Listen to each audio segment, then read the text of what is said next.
All right, Cardinal fans, we're back. Um, just got done with the lightning delay. They're going to give them 10 minutes to warm up, and we'll kick this game off. And Coach Morrison, one thing that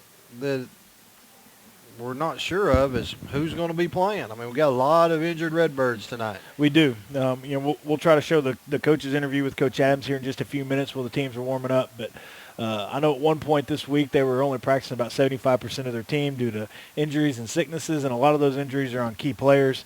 We've got pretty much our whole defensive front is either out or injured, not 100%. A big one in tonight's weather is going to be Justice Hobbs. You get a game like this where it's wet and the field's wet and it's raining, your best game plan is to really pound the ball at him, and we're not going to have Justice Hobbs to help us do that. And then, our backup, kind of shares some of those halfback duties as Williams, and he's out as well.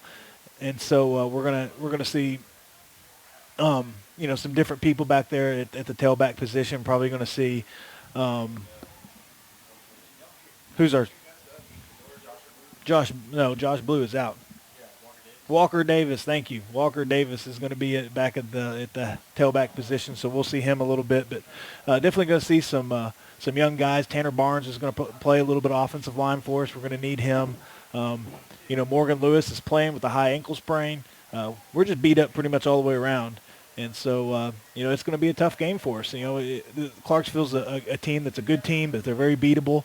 But we're coming in kind of limping, and so we're going to have to play a good game and come out here and really execute to come out with the win. Well, you had a lot to say. I did. Yeah. Well, I got a news update for you, though. Okay. Before the game started, I went down to the locker room, and I seen Hobbs dressed out, taped up, and ready to go. Well, that's good because he didn't practice at all this week. Yeah. So now does he play? I don't know, but he was dressed out, and looks like he came out, for warm up. Sure, looks like he's going to try at least. Yeah. Well, I'll tell you what, we got a coach's show. Why don't we go to the coach's show, and we'll try to get that in, and then we'll come back and talk to the start of the game.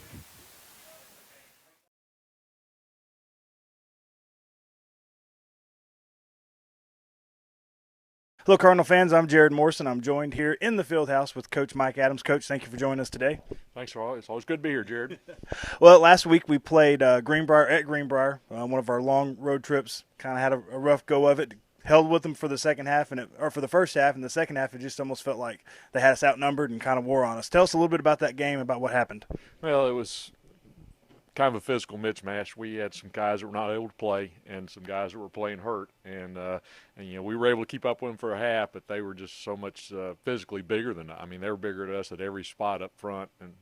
And they wore us out in the second half. We got to where we couldn't get them stopped. We were still able to move the ball even in the second half, but we just couldn't get them stopped. It felt like that game, their running back Matthews had a really good game. He did really well against us, and it almost looked like he could cut on a dime. Do you think that that's our first game that we've played on turf this year? We're going to play some more of those this year in conference play. Do you think the turf had any effect on the ability for their running backs to cut as well as they did? I don't think that really was a factor. I mean, he's a good running back. He looks good on grass just like he does on turf. But, it was the first time for us, but I don't really think that had played any part in the outcome of the game. Well, you talked about we had some players hurt for that game. Just a little bit ago before the interview, you told me we have some more players hurt. How do we look for this week as far as numbers go? We're not very healthy. I know we got 50 players on the squad, and on Monday we were able to dress out 37. So, it's just been one of those times when we've had injuries in bunches, and unfortunately it all seem to come in the same position. So, we're really searching for depth right now. Our whole defensive front, both our tackles are out with concussions. Our Morgan Lewis, one end's going to play, but, he's playing on one leg with a high ankle sprain. Zach Yoakum is probably not going to be able to play, so, that's our whole front four on defense. And, offensively, Morgan is still limited. Matt Duffy's out. Seth Troilo's playing with a knee sprain. We'll probably start Tanner Barnes, a sophomore, at one of the tackle spots. So we're really shorthanded there. And, if Yoakum's out, we'll probably start Blake Putnam, another sophomore, at fullback. So Justice Hobbs had a bad ankle sprain in the second quarter last week, and he has not practiced a down this week. But, he's going to try and go tonight. He's a tough kid, but, we'll see how long he lasts. Well, we're about to get on the bus here in an hour or so and head down to Clarksville. It's rainy outside. Is the rain and they have a grass field? Is that going to affect your game plan at all? Well, yeah, it does a little bit. We, with Justice, at best going to be half speed. Josh Blue, our backup tailback, is out. We worked on a game plan on this week that involved a lot of throwing, and we're going to try and use our weapons out there with Evan Odell and Michael Ingram, and Bryce Waggle's been throwing the ball great lately. We going in with a plan trying to throw the ball a bunch, but we'll see how the field conditions, if they'll allow it or not. We just got to adjust to what we got. Well, Coach, we're gonna break this interview and we're going to pray for a break in the clouds. All right, thanks a But lot, thank Jared. you very much for talking with us today. All right, thanks.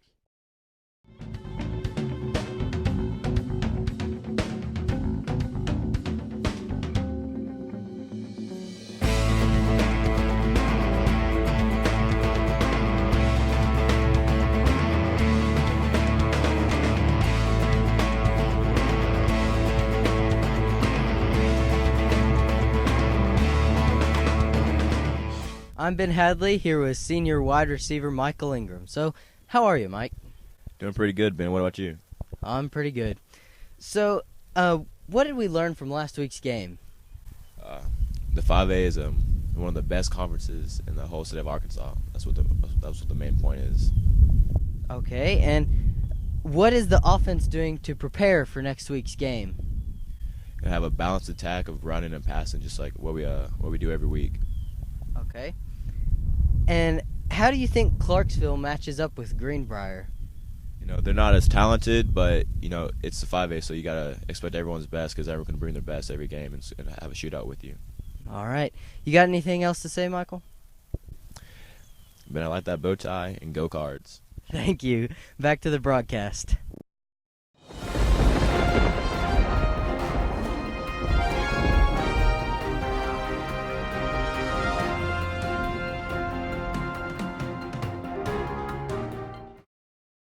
The weatherman here live from Clarksville. This will be a good short weather forecast here because as you can see, it's raining and it's cold, and it will continue to be rainy and cold all night.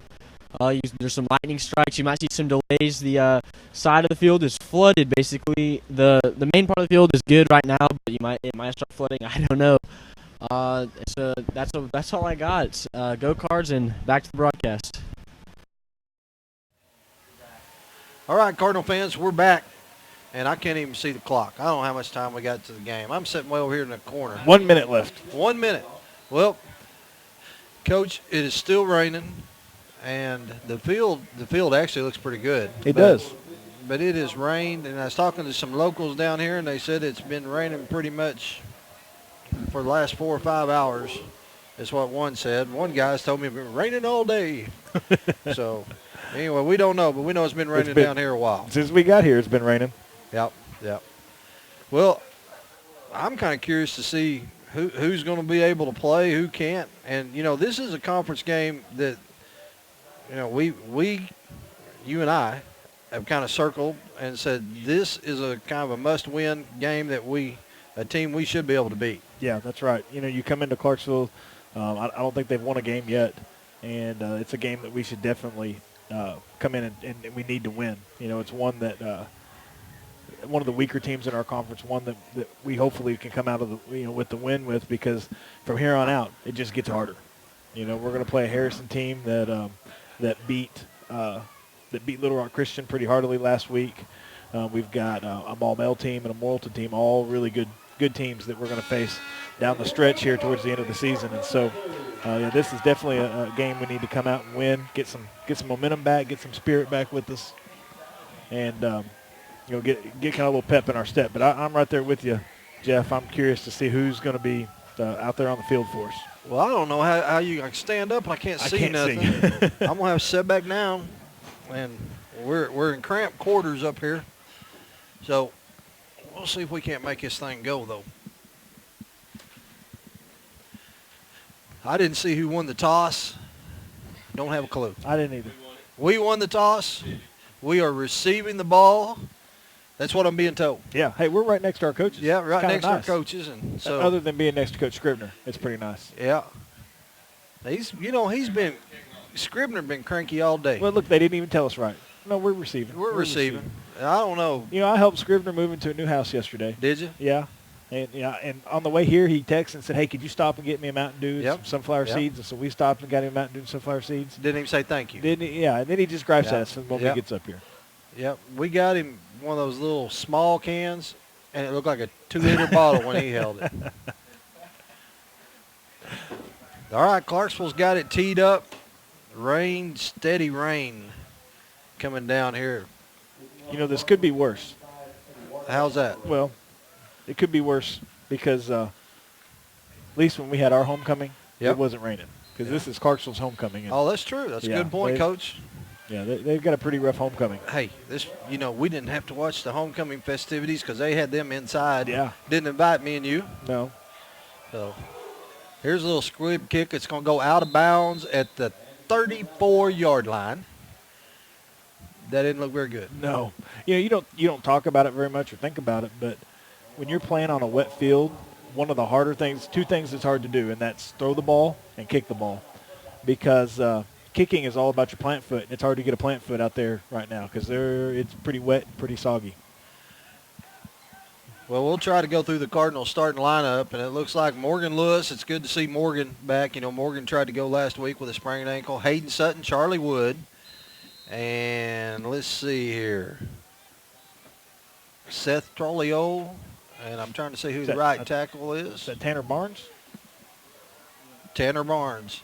Hobbs is in the game. They hand off to him. He's across the 40 up to about the 44-yard line. And Hobbs not showing any sign of that ankle right there. No, he hit the hole hard right there, Jeff, and picked up a quick 6 yards.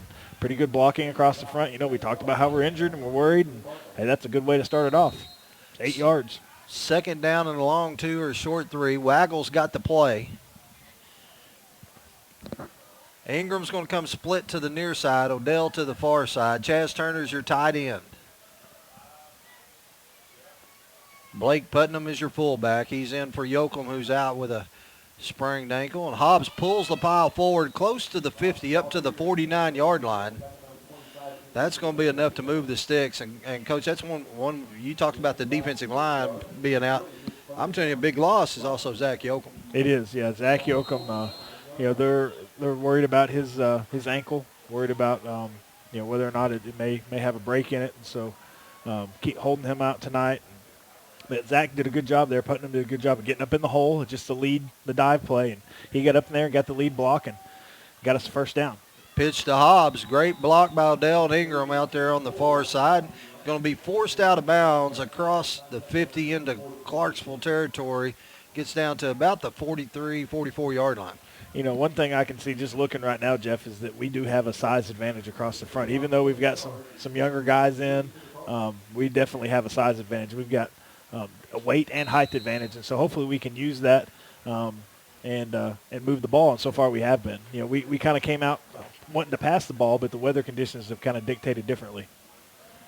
Here comes the handoff again to Hobbs. Hobbs makes one miss in the backfield and is going to push the pile forward and get up to about the 41.5-yard line. Going to be a tad bit short from a first down. Yeah, that's just the old power play. Everybody blocks down, the fullback kicks out. You try to get up in that hole, and they did a pretty good job of scraping across with their linebackers and filling the hole. But Hobbs was able to almost get the first down just on yards after contact. So here we go. The Redbirds come up to the line. Third down. Waggle's going to go up under center.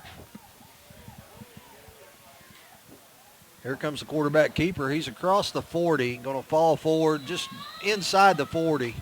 That'll be enough for a first down.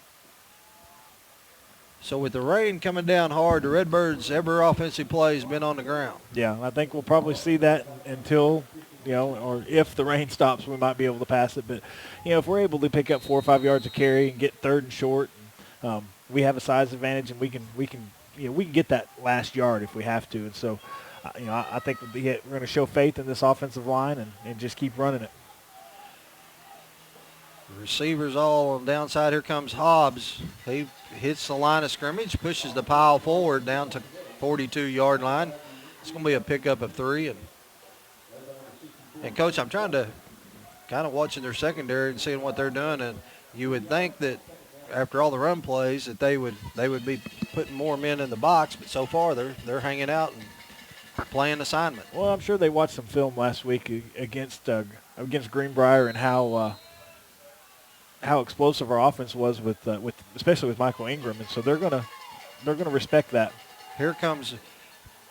I really don't know what he's trying to set up there. It looked like he's going to go to Ingram over here in the flats and then come back across the middle. I never seen a receiver there. I didn't either. Ingram, they're playing him up close, which I'm surprised at. With his height and speed, you would think they would stay off of him some, but they were up close on him that time, and so it was just a little stop route for him, and the defender was right there, and so Bryce had to check down, and I don't really know who he was throwing it to, but hey, that's okay. Get it on the ground, and let's get this third down. 3rd down and 8. Ingram and Odell split to the far side. Now here comes Turner in motion along with Ingram. Turner's going to be split to the bottom of your screen. Here comes the pitch to Hobbs. Hobbs cuts it back inside, gets across the 35. So that's going to make it 4th down and a long 5. And we just didn't get a block sealed out there on the outside, and Hobbs had to cut it up earlier than he wanted to. Yeah, we had some help there with our fullback. I think Putnam was helping on the defensive end and trying to get him turned, but he didn't help quite long enough. You've got to help it just long enough for that offensive lineman to get on that shoulder to seal him off. But he kind of hit and slid off real quick. But that's the key block there. You'll sacrifice not blocking a linebacker just to get that corner, because then your running back can maybe get outside and make something happen even if you don't block the linebacker. Well, let's see what kind of 4th down play.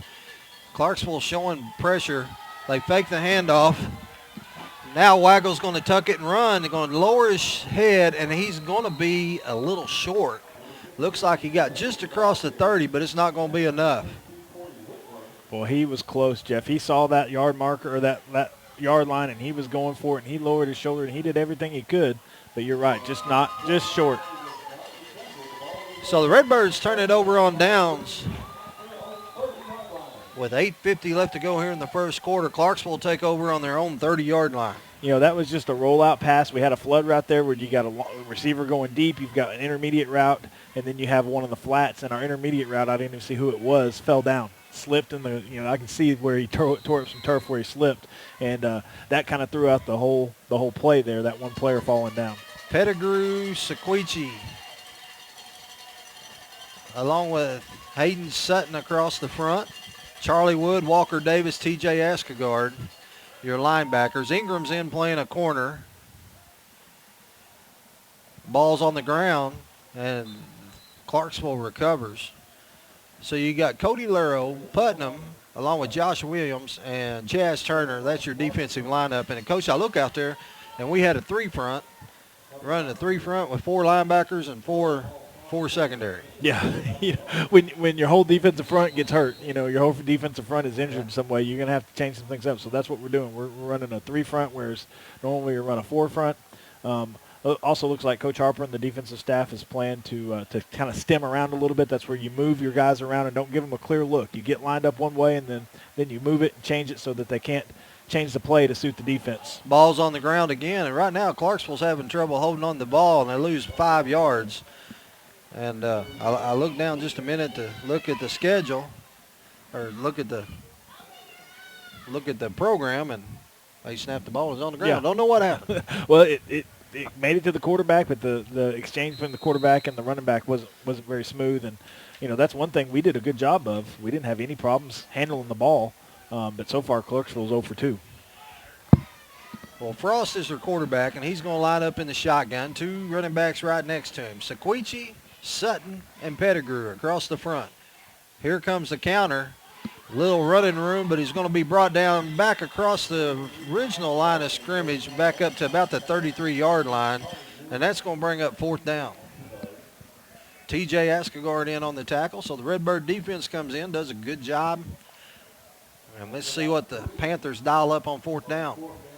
I would assume where they at on the field right here, we're going to see a punt, but you never know. Defense did a good job just getting out there and being in position and let Clarksville kind of give it to them. Two bad ball handles in a row, and they got behind the sticks to start with. 3rd and 12, it's hard to do much with. It's 4th down and 7. They're bringing in a A dry wet ball. A dry wet ball. Yep. Yep. Yeah, it's gonna dry football is gonna be hard to find tonight. Rain's coming straight down, just steady pour. Coach Morrison and I have decided to sit outside tonight to be like the team. Yeah. We're supporting our team by sitting outside. They gave us the opportunity to sit inside the press box. We said, no, we're not going to do it. only wish to sit in the press box. We don't even, We're going to be tough. Now, Coach Scribner and them boys, they'll be up in the press box, Yeah. but we're sitting out here in the rain. And, of course, where the camera's at, you can't get an angle of us sitting out here. Yeah, we're up on top. Yeah. We're on the very top. We're not scared of the lightning. Yep, no, we're up there. no. Matter of fact, I'm got a hold of a metal pole. Man, you can see the officials are coming over this way, probably to talk about me and you being up on top Yeah, of the they're press probably box. worried about us. Yeah. I didn't even bring an umbrella. Don't own one. Yep. No. Don't need no stinking umbrella. So now let's see what the head referee says. It's like trying to get the clock set. You know, they tried to stop play to switch out the footballs, and apparently the clock continued to run, and so they're trying to get Well, it they set didn't back. stop it. That's true. They didn't. never waved their arms. You're right. They just came over and get a football. You know, so it isn't the clock keeper's fault. That's right. Can't blame them. Can't blame them. All right. Now we're ready to go.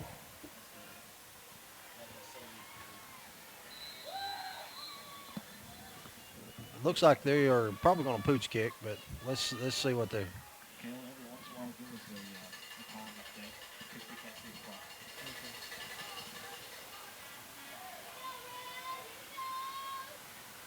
Well, that's surprising. They are going for it, and they are not going to get No. it. I don't understand. That's not a smart move. Yep. So Charlie Wood makes the tackle. Pickup of about. Well, they got back to the line of scrimmage. So the Redbirds with 7:02 left to go in the first quarter are going to take over just about 4 yards short of where we gave it to them. Boy, Jeff, I don't understand that at all. I mean, there's no threat of a pass right now because it's too wet. They're having trouble handling the ball just to hand it off. Yeah. You know they're not going to pass it. So, Well, that surprised me. Yeah. I was definitely not expecting that. Bunch package lined up to the bottom side. Here comes the handoff to Hobbs going up high, and he gets across the 30 down to about the 25-yard line. That's a good carry pickup, good hard run, pick up about 8 yards.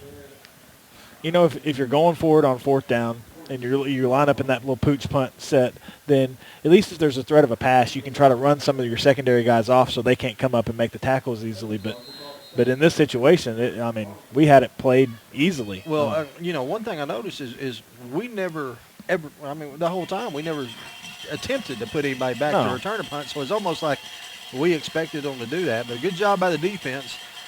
Waggles up under center. They're changing up a little bit. Turner's going to go in at tight end. Ingram's going to come split to the bottom side. Here's a handoff to Hobbs. Falls in behind Putnam. He's going to have enough for a first down as he gets down close to the 20-yard line. Really impressed right now with how Bryce Waggle is managing this offense, getting people lined up, getting them set where they need to be, changing the play, just kind of being an orchestrator out there. He's doing a good job. Redbirds break the huddle. I would imagine we're probably going to see a heavy dose of ground game over the next 22 yards. And I was wrong. As they go over the top to Odell, and in and out of his hands.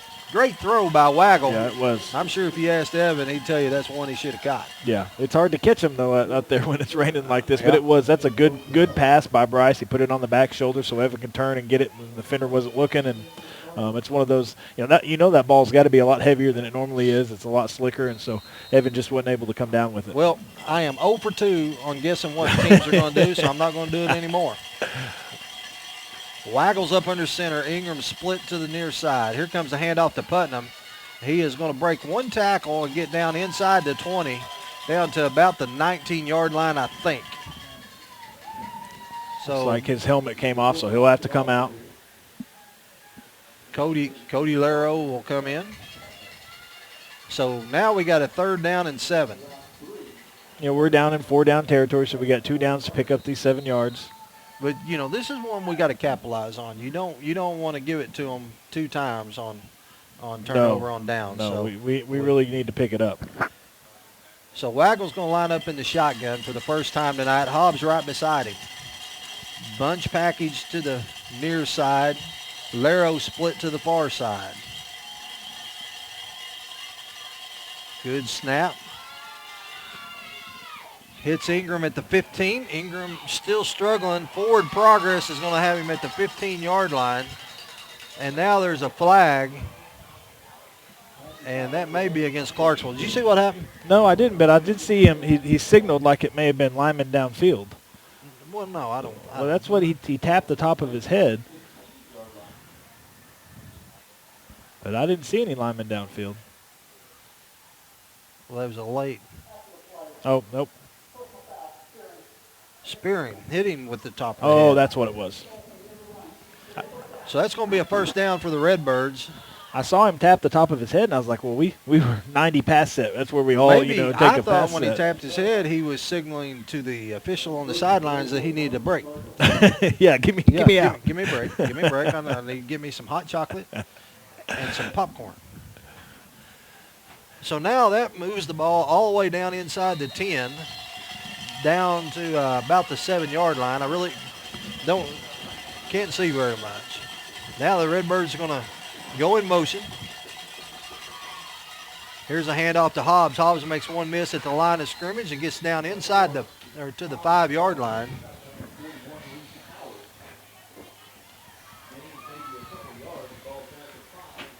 We're having to rearrange a little bit just so we can see. Well, we don't have much room up here, No, Coach. no, and the windows are pretty small, and half the window is so wet you can't see through it. Rough situation down here in Clarksville. So here it is, second down and goal. The ball sitting at the 5-yard line. Putnam's your fullback. Hobbs 7 yards deep in the backfield. Putnam's going to line up offset. Waggles up under center. Here comes the handoff to Hobbs. He is hit in the backfield and dropped, and the ball comes out, and Clarksville has recovered. So the Redbirds give the ball up on the 7-yard line. Boy, Jeff, somebody missed a blocking assignment there. There was a Clarksville defender that came through pretty much untouched and hit Hobbs almost immediately after he took the handoff. And, boy, that's got to be frustrating for this Cardinal offense to drive it all the way down, look like we're knocking on the door and then fumble it. But, that's going to happen a few times tonight with this weather. Those are going to be balls on the ground more than once. 4 minutes and 19 seconds left to go in the first quarter. Nick Jones is checked in. He'll play the nose guard. Pettigrew and Sequici across the front. Davis, Wood, and TJ Aska guard your linebackers. Here comes the handoff up the middle, trying to get to the outside. Breaks one tackle, and then Laro comes up and holds him up, and here comes the Redbirds to help. And now there is a flag way back behind the play. Well, where that was thrown, Jeff, looks to me like either blocking the back or holding, but I could be wrong. Well, when I seen the flag come down, I looked up and there was 3 Cardinals in there and 1 Clarksville player. So let's see what the call is. They're walking over toward the Cardinal bench. Okay, so they're saying, do you want to take the down, I'm sure, or take the penalty? There's a pickup of about 2 yards.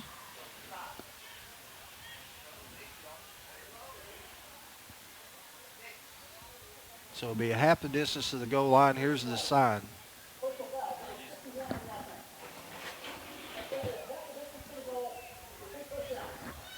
No.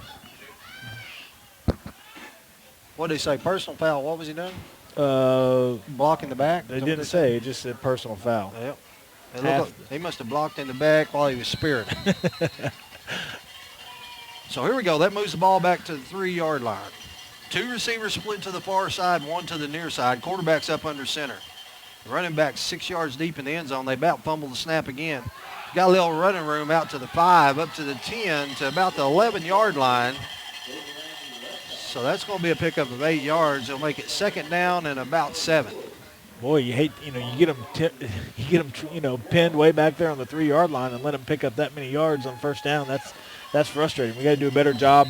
When you get somebody behind the sticks, you got to beat them while they're down, and we didn't do a good job of containing them there. Second down and 6. Clarksville hurries up to the line of scrimmage. Walker Davis shows blitz. Now he backs out. Handoff, and there's Charlie Wood to hit him. He drags Charlie forward a little bit, gets to the 15-yard line. It's going to make it 3rd down and 3. It's a good job of Charlie Wood of scraping across the block there, getting his head across, making a good open field tackle. Anytime you make a tackle, you teach this from Pee Wee all the way up. You always want to get your head in front of them. If you get your head behind, then they can slide off. You get your head in front, that stops their forward progress, and Charlie Wood did a good job that time. Clarksville taking a long time in the huddle. Play clock's down to 14 seconds. 2 receivers to the near side, or the far side, 1 to the near side. Here comes the handoff. It's going to be hit in the backfield and get back to the line of scrimmage and get to about the – boy, they're giving him a pretty good spot because he was on his knees bear crawling. Yeah, he army crawled for about 2 yards. Yeah. But it looks like they're going to mark it about the 16-yard line, and it's 4th down. 4th down and about a yard. What are they going to do, Jeff? I don't know.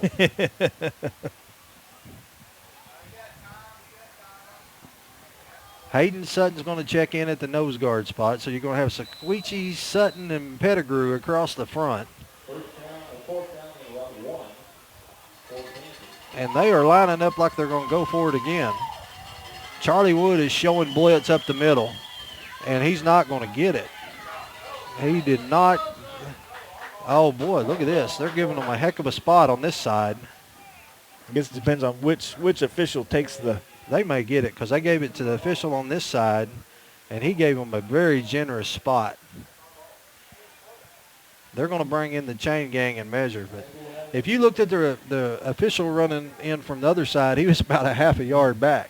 Well, he's the official on our side. This is the official on the Clarksville side. They try to keep the coaches happy so they don't hear it all game long.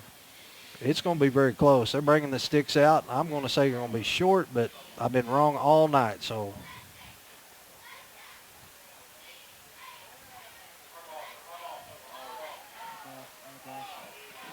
Boy, it's close. It's close. It 2 was inches. very close. So the Redbirds take over. 2 minutes and 8 seconds left to go in the first quarter. And so far we've had Farmington turnover on downs, Farmington fumble at the 7, and Clarksville 2 times deep in their own territory went for it on 4th and short and have not made it. Boy, it's really surprising me, Jeff, that they would go for it 2 times that deep. I don't know if they don't have a punter who can kick it very far or what, but that deep on a rainy night, you would think they would try to do something to flip the field. Hobbs is your lone setback. And here comes the handoff to Hobbs. Hobbs is hit right at the line of scrimmage, pushes the pile forward to the 15. Going to be a pickup of 2. Well, to start the game out, we were doing a really good job of coming out low and establishing that line of scrimmage and getting some push. The last couple drives, that hadn't happened. And, I'm sure part of that has to do with the conditions and the footing. It's hard to drive somebody backwards whenever you don't have much ground to plant on. But we got to do a better job of coming out low and getting some push right there because we're going to be running it most of the night. Well, one thing they've done is they're starting to stack the box. Clarksville showing a 4-man front, 5-man front now. Here comes the counter to Hobbs, and he is going to be hit in the backfield. And that's where we just got outnumbered. Yeah, they have. They've stacked the box, and I'm sure that they're seeing that, and they're going to try to make some adjustments. And I'd like to say that the rain has let up a little bit, Jeff, but I'd be lying if I did. So it's 3rd down and 10. Cody Lero checks into the ball game.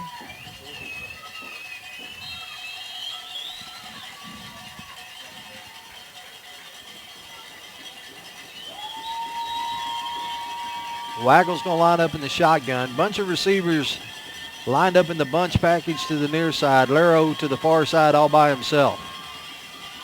Here's the snap. Waggle's going to go deep. Touchdown Ingram in the end zone as Ingram just kind of found the hole in the middle and just sat down. That's a good job of Ingram finding that soft spot. It's a good job of Bryce of seeing him and hitting him right there. It was a nice, accurate pass. It was some traffic there. There were some defenders around, but he threaded it through the needle and did a good job. Good touchdown. So the Redbirds go up 6-0, and we've got 29 seconds left to go here in the first quarter.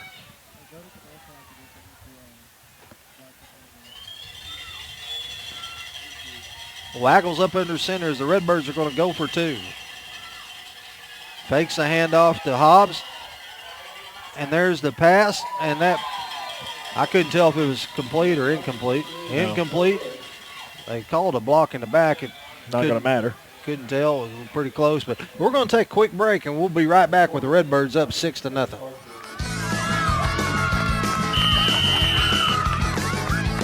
What's that? Tony Chairs. Tony Sasheries. Turn your same old into Creole with Tony Sasheries' famous Creole seasoning. It brings out the flavor of any food. Use it instead of salt and pepper. Here, Mom. It's Tony Chacharoos. Tony Sasheries. Whoa! Tony Sasheries' famous Creole seasoning makes everything taste great. Hey there, sports fans. Looking for that perfect bat? Need new football cleats? What about the latest in Razorback apparel? Come find exactly what you need at Best Sports. With 2 convenient locations and friendly customer service, we are your local suppliers of team sports, trophies, monogramming, letter jackets, Under Armour apparel, and much, much more. Locally owned and operated since 1972, let our family help your family. Best Sports, the sports shop for all seasons. All right, Cardinal fans, we're back. Redbirds up 6-0. Hey, Kel Petrie did a good job cleaning off the camera during that commercial break. Yes, he did. It was getting a little wet. Yeah. We started asking him about it, and he said that, he's striving to be a window cleaner at Cardinal Corner. And but anyway, done a fine job. Gabe Sequici's got it teed up. I would like to tell you I know what they're going to do here on the kickoff, but I don't have a clue. Well, it looks like they're lining up for onside, but nope. That kick is deep, and that goes over on his field at the 15. Picked up. Now he's looking for some running room, and there is Cody Laro as Laro wrestles him down at the 29-yard line. And there was some slipping and sliding on that play. That was a good job of Gabe lining up, making it look like everybody thought that they were going to onside it. All the Clarksville guys came up close, and then we just kicked it over their head. So it's going to be 1st down and 10 at the 29-yard line.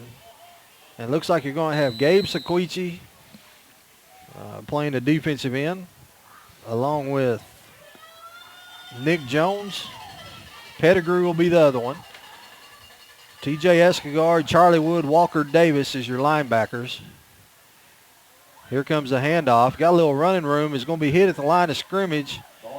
And Cody Laro come up and slowed him down. Then Charlie Wood come in and lowered the boom, but he picked up about 3 yards. And we did a good job there of stringing that out towards the sideline, and I really thought we were going to get him right at the line of scrimmage, but he had good second effort there after contact, and the running back was able to squeak 4 yards out of a play that I thought was going to be a no gain. Well, that's the end of the first quarter with the Redbirds up 6-0. We'll take a quick break, and we'll be right back. The sky's the limit with My Blue Checking from Arvest Bank. With My Blue, you'll sleep better at night knowing your checking account helps safeguard you and your family against identity theft, covering all types of identity fraud events, financial or otherwise, anywhere in the world. You'll be able to deposit a check to My Blue just by using your smartphone, and you'll have the freedom of more branches and more hours. Have higher expectations about banking? Make the switch to My Blue Checking, only from Arvest Bank. Williams Tractor is a proud supporter of Farmington High School, academics, and athletics, and wishes all Farmington teams a successful season. Williams Tractor carries over 120 different lines of equipment and knows that tradition is as important on the field as it is in serving our customers. Good luck to all competitors and coaches.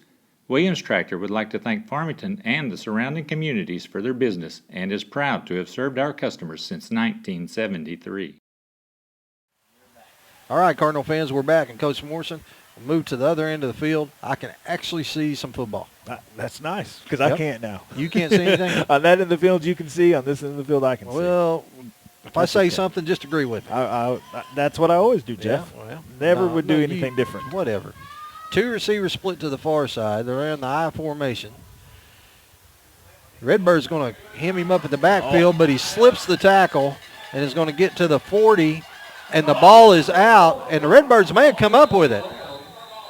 It looks like we come up with it. They're unpiling them.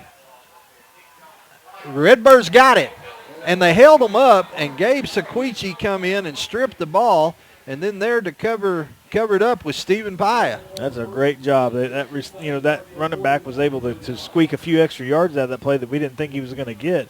But when he was doing it, he was standing straight up, and so we had him held up. And you're exactly right. Stephen Paya came in there and stripped that ball, and that was a great heads-up play by him.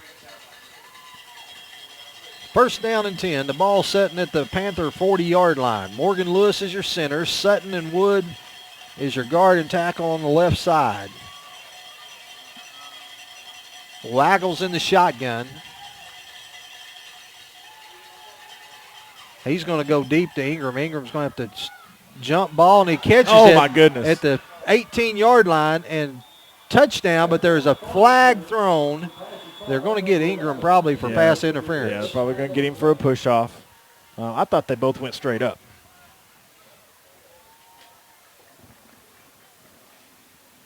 We need instant replay, Jeff. They don't need to. I know what happened. Hey, they got Ingram. That was a great catch. It was. It was. Great That ball was catch. bobbled up in the air, and he came down with it. Well, the Redbirds get a turnover, and they go for blood right off the bat.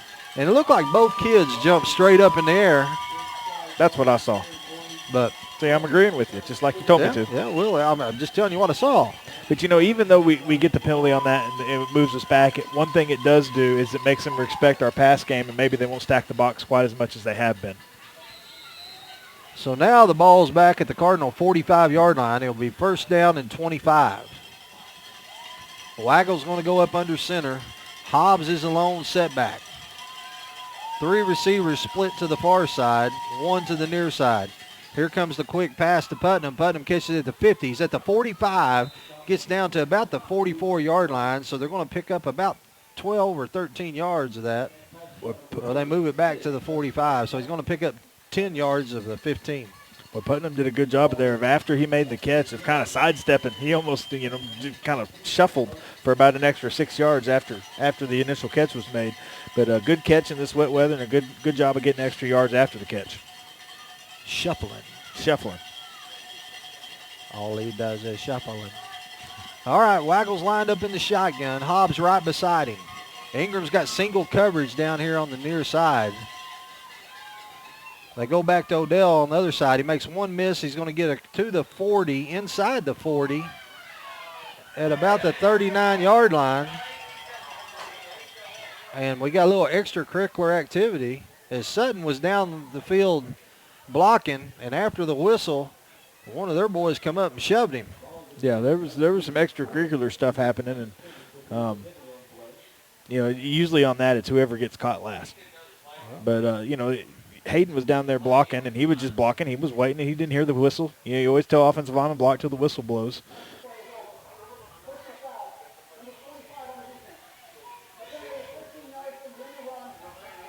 Well, I'll tell you what that does. That takes you out of second down and 10, moves it down 15 yards, and gives you a first down. And you can tell we're on the Clarksville side. Oh, yeah, they're upset because we were blocking them. You know, that blocking, that's bad stuff. Yep. You don't want to block in football. Nope. That'll get you in trouble. Yep. It can get you sent home. So it's first down and 10. The ball will be sitting just inside the 25-yard line.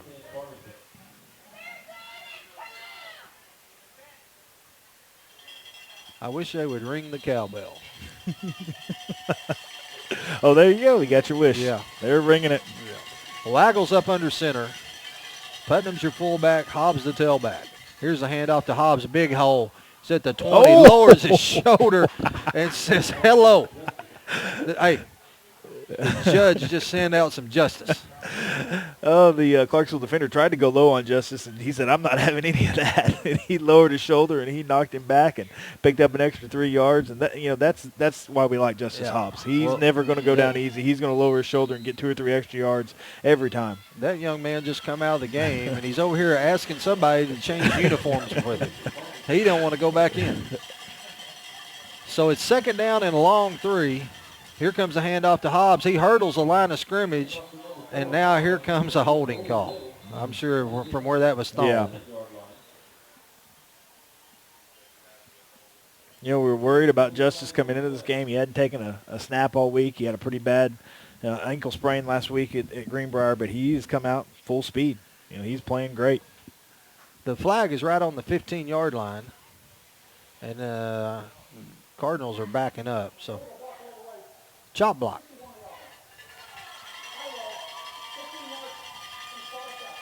I didn't know that they called the player's number. They didn't. They're not supposed to, but Well, they just did, didn't they? That's the second time they called it. They called Ingram's number earlier. Yeah. Yeah. Well, this guy right here, he's striving to be working on Sundays. Yeah. Well, they got him mic'd up. Yeah, he's all mic'd up. Yeah. Yeah. So that's going to move the ball back to the 31-yard line.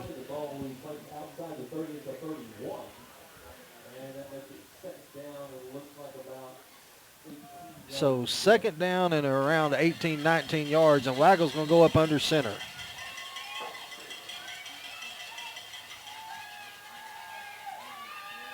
Trying to go deep, and that pass is just out of the reach of Odell. Tried to hit him in the end zone on the fly. Well, it looked like Evan kind of held up to try to find the ball, and that little bit of change in speed, that little bit of hesitation while he was looking for the football is what kind of kept that ball from being a perfect pass. 9:40 left to go here in the first half. Redbirds got third down and forever. Ball sitting at the Clarksville 32-yard line.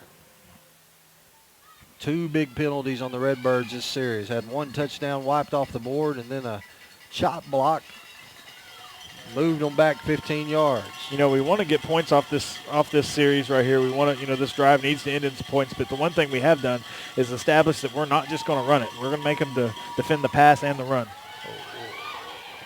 Waggle dropped the ball and is going to fall on it back on the 45-yard line. Looked like he dropped it as he went to change it to his passing hand.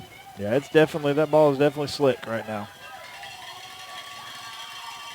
So now the ball is sitting at the 46-yard line. And now the Redbirds are going to have to punt. So now it's 4th down and 30. I said we go for it, Jeff. I said we run the fullback. Yeah. Quarterback sneak. Yeah. Waggle's lined up in the shotgun. If I was playing Madden right now, I'd go for it. Well, Clarksville's going to call timeout. So we'll take a quick break with them with the Redbirds up 6-0. Farmington Schools would like to thank Trinity Rehabilitation and Melinda Day for providing athletic training services that keep our Farmington athletes safe and in the game. Trinity has clinics in Fayetteville, Springdale, and Bella Vista. If you need outpatient physical therapy, please contact Trinity at 521-2232. Let's face it, the family budget is under attack, and PG Telco's coming to the rescue with high-speed internet for as little as $9.95 per month for 12 months, and they back their service with a 24-hour repair service guarantee. That means you'll be connected to Farmington Cardinal Athletics on pgtelco.com. So if you're looking for local and long-distance phone service, the high-speed internet, or even direct TV, you can get it all at PG Telco. Call them at 267-7200. That's 267-7200. PG Telco, built on community, focused on progress. Himself. All right, here we go. 4th down and 30. Waggle's going to line up in the shotgun. I would assume we're gonna pooch kick it I here, don't know. but you never know. I don't know. And there it is. Boy, that's a good kick. That is going to get over the back of them and is going to be, just barely gets into the end zone. If it wasn't wet right now, if we hadn't slipped right there, I think we would have been able to stop that at about the 1-yard line. But that's a great job by Waggle, putting it up there and giving our defenders, or our punt team, a chance to down it down near the goal line. Well, before they called that timeout, they had 2 guys back. Yeah. And they called timeout, and they put their defense back in, and then we pooch kick over the back of them. 46-yard punt, nets 26 yards, but Redbird defense is going to have to hold them now. They're setting up a 1st down and 10 on their own 20. 3 receivers to the near side. They're lining up in the shotgun. 8 minutes, 45 seconds left on the clock. TJ Askegaard showing blitz. Now they're changing the play at the line of scrimmage. Walker Davis walking up on the line. Here comes the option, the read. Got a lot of running room. Gets out to the 40, the 45, up to the 47-yard line. And that's going to be a pickup of 27 yards. There is lightning just popped. We're going to pretend we didn't see it, Jeff. Yeah, I think that was a flash from a camera. It was a flash from a camera. That was a big old camera. First down and 10, 47-yard line.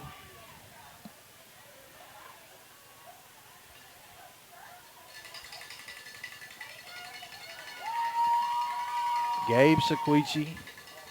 Here comes the pass out in the flats, and he is going to be brought down immediately.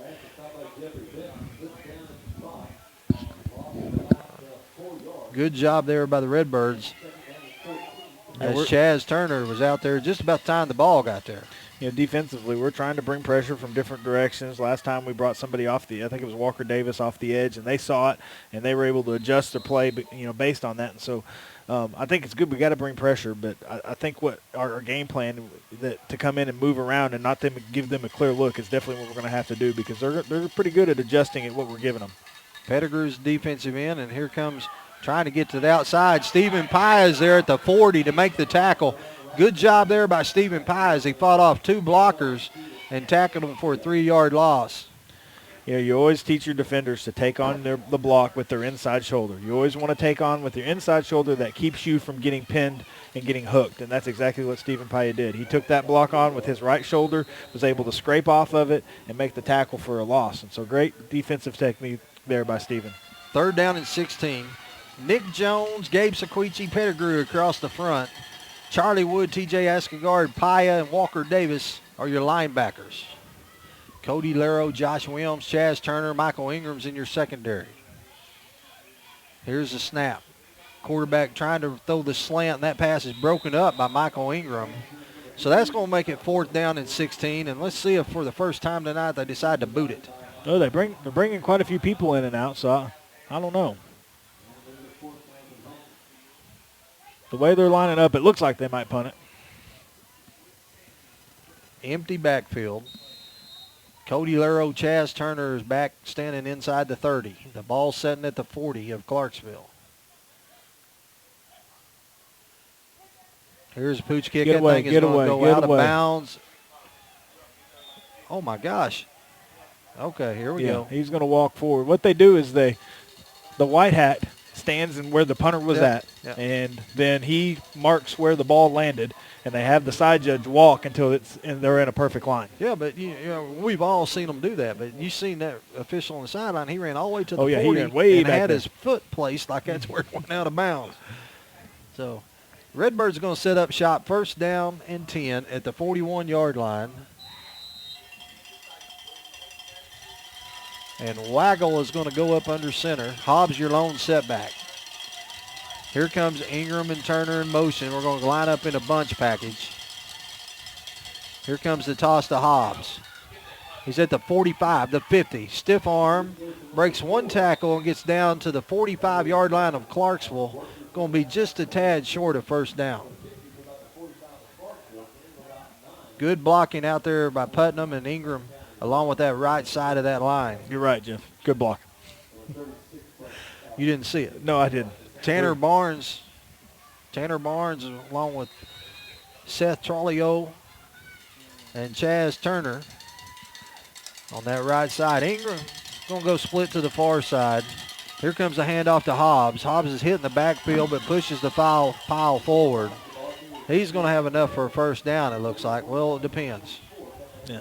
Depends on which which one gets the spot. Well, they've got to be, the guy on our side's got to be more assertive. He's going to say, "Give me the ball. Yeah. I want the football." It's going to be enough to move the sticks anyway. So it's 1st down and 10. Let me see if I can take a look at the game clock. I can't see it from where I'm at. 5 minutes and 57 seconds left to go here in the 1st half. Redbirds up by 6. Been a game that's been played strictly over on Clarksville's side of the 50.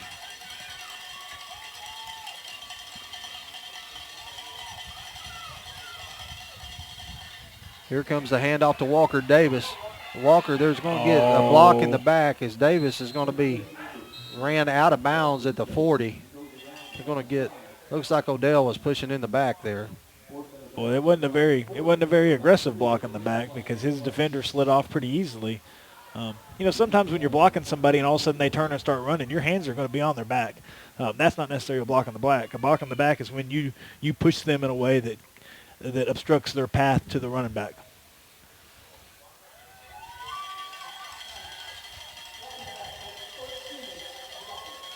Here we go. They called out the number. Yep. It was exactly what you said. I don't like the call. I don't either. It should have been 10 yards from the spot of the foul. When the official went to throw the flag, though, he threw it in the chest of a Clarksville defender, so it bounced back a little bit. Well, I like that. Prairie Grove is ahead of Shiloh 14-7, start of the third quarter. That's good. Waggles up under center, drops straight back. He's open. going to Ingram, and that pass is caught at the 30, the 25, the 20, the 10.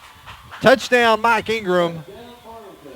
Just like that, 53 yards, touchdown, Coach. Yeah, we talked about how earlier they were kind of stacking the box. They got Ingram in single coverage. He's got the height advantage. He's got the speed advantage. Let's throw it to him. Really, he was open there. He could have scored a little bit easier, but I'm sure that ball's a little heavier than what Waggle is used to, and he underthrew it just a little bit, but still got it high enough where Ingram could go up and get it. 12-0 Redbirds. 5 minutes and 20 seconds left to go here in the first half, and the Redbirds are going to go for two. We gave Kel Petrie a microphone tonight so we can hear him. The audience can, but we can. But he's been Johnny on the spot telling us what the clock is. Yeah, he's been all over. Good job. Walker Davis is your tailback. Waggles up under center. He can't go to Chuck E. Cheese, but he can read a clock. Yep. Here comes the pitch to Davis. Davis trying to get to the corner. outside. He's going to get to the corner. And the official's going to be took down on the far side. Davis goes down on the track. Well, Davis got the Clarksville defender was running there. He was way past the end zone and kind of just, it wasn't a devastating hit, but enough to knock him off track and make him fall. Yep. We're going to take a quick break with the Redbirds up 14-0, and they're trying to help the official get back to his feet. Attention students, have you found a place to live yet? Don't move into high-rise, high-cost student living. Live somewhere comfortable, affordable, on the bus route, and close to everything you need. It's all at Mad Sky Rentals. 95% of apartments are rented in Fayetteville, so Mad Sky's places are going fast. Call today at 251-9403. 1, 2, and 3 bedrooms available. 251-9403 or online at madskyrentals.com. Farmington Schools is currently seeking both full-time and substitute bus drivers. If you or someone you know has their commercial driver's license or would like more information on getting theirs, please contact Transportation Director Jim Hendricks at 479-267-6023. That's 479-267-6023. Farmington Schools is a better way to drive. All right, Cardinal fans, we're back. The wind has really picked up, blowing straight into the press box here. They tell me that always happens right before a tornado hits. But I don't know. The Redbirds have got it teed up. Coach Morrison, you doing all right? I'm back, yes. Yeah, I know you went to check on the weather during the break. I went to dry the camera off, but I didn't do a very good job. Yeah. Problem is the wind has started blowing in right in our face. It's blowing in here on our equipment. It's blowing in on the camera. Of course, we're up in the rain anyway, so it doesn't bother us. Yeah. But all those guys up in the press box are getting wet now. Oh, that's fielded at the 20. Then it's dropped, but it looked like his knee was on the ground. Down but too. maybe they said he didn't have possession of the ball is all I can figure. But Chaz Turner in with the tackles. He returned it up to about the 26, 27-yard line.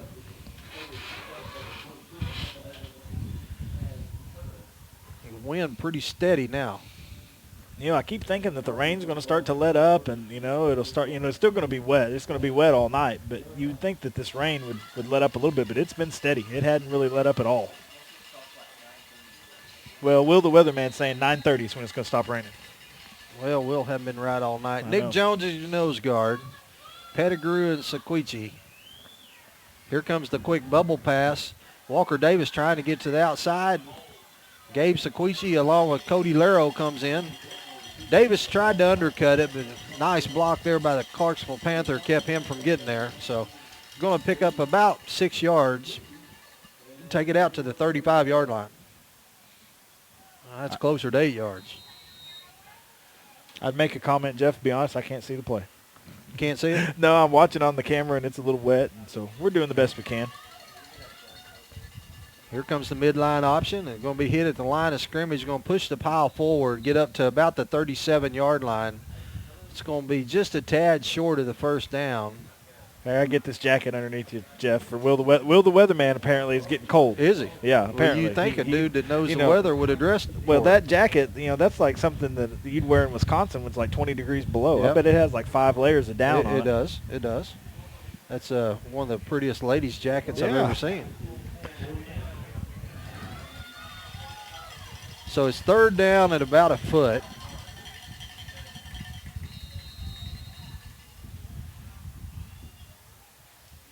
Lined up in the shotgun, 2 running backs right beside him. Here comes the trap. Got a little run. There was a hold on Stephen. Hold. Stephen Pye got tackled right in front of the side judge over here, but awful good to call the hold when it's going the other way, but can't seem to call it going this way.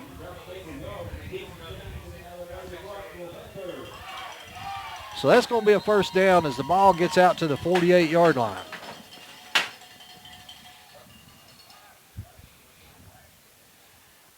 Here comes the hand and the quarterback keeper, and he's hitting the backfield by Stephen Paya.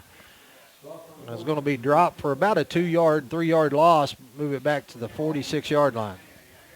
They faked me out. I thought they handed it off. I did too. I was watching the running back all the way, but we did a good job of staying at home, playing our keys. Anytime you play against a read option team, you got one, the linebackers are responsible, the inside linebackers are responsible for the dive back, the outside linebackers are responsible for the quarterback there, and we did a good job of staying true to that. Game clock, play clock's down to 14. Here comes the snap. And he's going to be hit in the backfield by Walker Davis and Gabe Sequici. Good job there. Davis held him up. He tried to spin off of him, and here come Gabe in to help clean it up. And Redbirds just need to get to halftime with a 14-0 lead. Yeah, defense is doing a pretty good job of standing up. To be honest, Jeff, I don't know that has Clarksville crossed the 50-yard line yet? No, every play has been on their side of the field except when we got penalized and moved back to our side of the 50. So 3 minutes left. That's pretty impressive to hold the team for keeping from crossing the 50-yard line. T.J. Escagard, Charlie Wood, Walker Davis, and Stephen Pye is your linebackers. Josh Williams, Cody Laro, Chaz Turner. Quarterback's going to roll out. Now he's going to try to tuck it and run. There's T.J. Escagard, make him turn inside. Gabe Sequici comes and cleans it up, and it's going to be fourth down and about 12. I would assume that where they're at right now, the fact that they've gone for it deep in their territory twice, that they're going to do it again. I don't know how smart that is to give us, if we stop them to give us the ball at 50-yard line with how we've been passing it and how Ingram's been open. But I wouldn't be surprised if they don't go for it. Fourth down and 11. Looks like they're going to let the clock run and maybe call a timeout and then do something. Well, they hadn't even started the play clock. Well, how come they're not running the play clock? That's what I do not understand. Well, they started it, and then they stopped it, and then they started it. 3 receivers split to the near side, and it looks like they're going to go for it.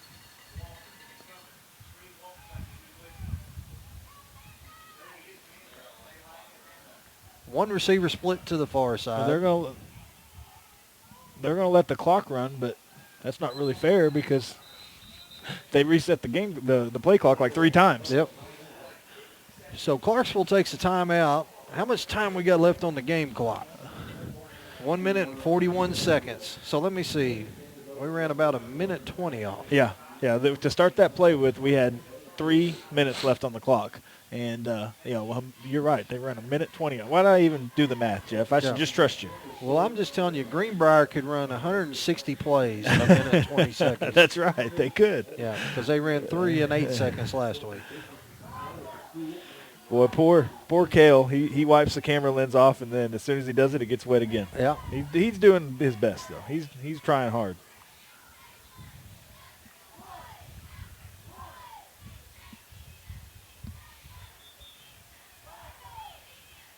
There we go. That's a nice shot. Once again, Kale comes through. Kale Petrie.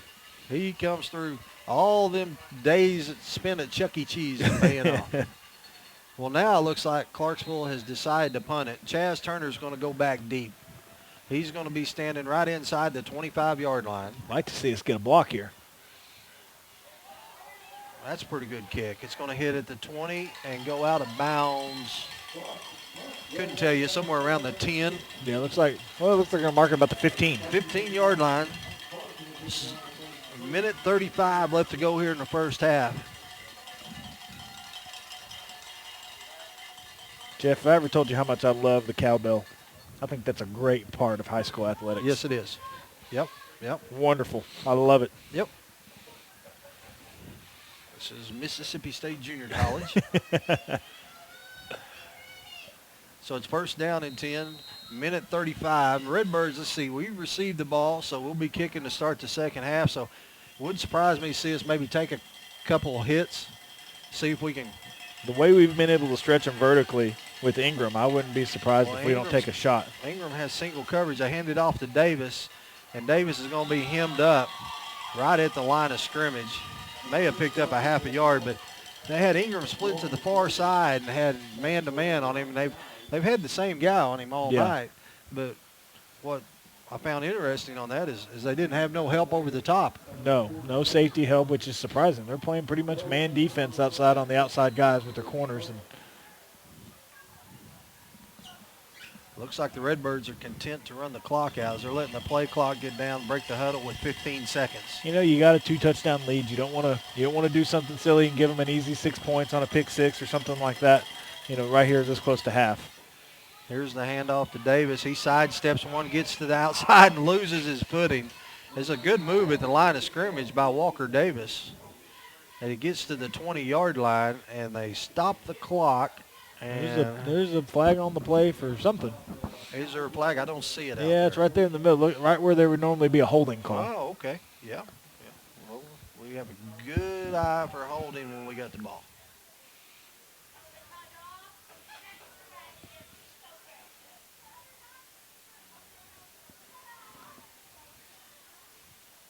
We're having a conference.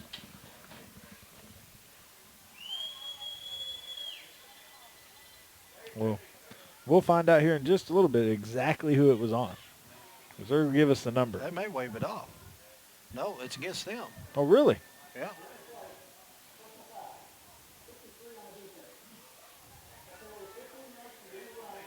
Personal foul. They don't say what it was. I would assume it'd be hands to the face or something like that. It was called on a defensive lineman, and I think he drop-kicked our player. Yep. So that moves the ball out to the 35-yard line. First down and 10. And let's see how much time we got left. It's like 35 seconds. 35 seconds. Ingram's going to go split to the far side. Well, they got, the cover 3 here. I do not understand. They got 2 over the top of Odell down here, but only 1 over the top of Ingram. It doesn't make any sense. Oh, that pass is picked off. Ingram fell down and returned it up the sidelines, and he is going to fumble it in the end zone, and the Redbirds are going to recover it. See, that's why, you talk about, why aren't they going for it? Why aren't they going for it with not much time left? That's why you got to be careful when you go for it. Well, how about that? He gets hit at the 1-yard line, fumbles it. We recover it in the end zone, so it'll be first down and 10 at the 20. You don't see that very often. No, 4 seconds left. I'm sure we're going to, just nail it here. But Bryce Waggle got hit as he was throwing that. Ingram had him beat, just wasn't able to get the ball to him because he got hit while he was in his throwing motion. Kind of sailed it. Ingram trying to come back to the ball, and he lost his footing. So Redbirds will take over first down and 10 at the 20. 4 seconds left to go.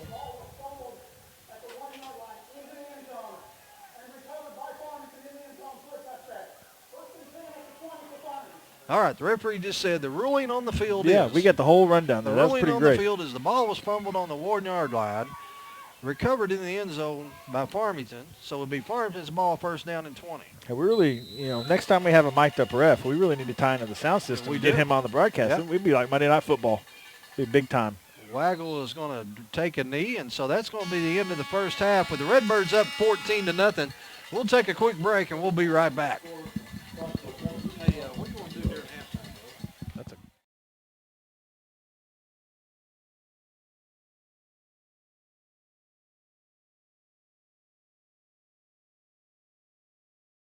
high-speed internet. You want it packaged together, and you want a $500 savings. There's only one answer for Cardinal fans, PG Telco. That's right, don't miss any of your favorite TV shows with DirecTV, and catch your favorite Cardinal sports with a high-speed internet connection from PG Telco. And if you call right now, you save $500. Don't care who you are, that's a win-win situation. Call 267-7200. That's 267-7200 for an entertainment bundle that saves you bundles of cash. It's PG Telco, a proud sponsor of Farmington Cardinal Athletics.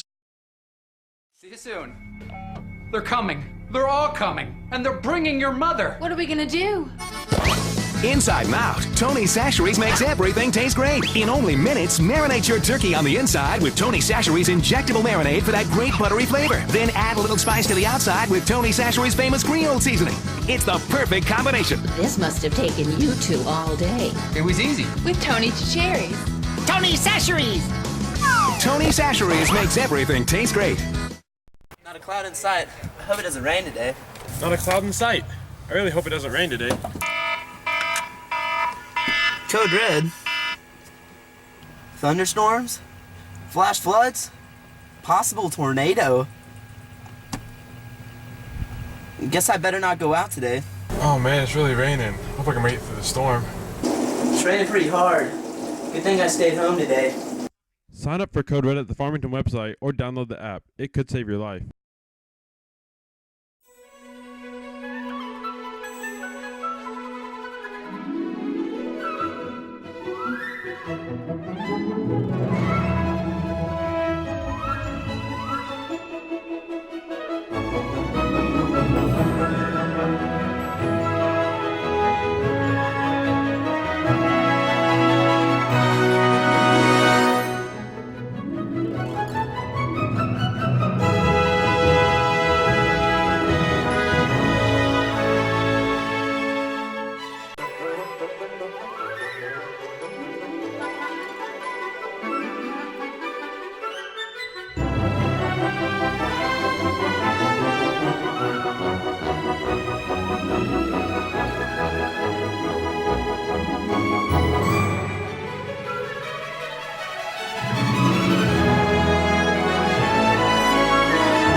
All right, Cardinal fans, we're back.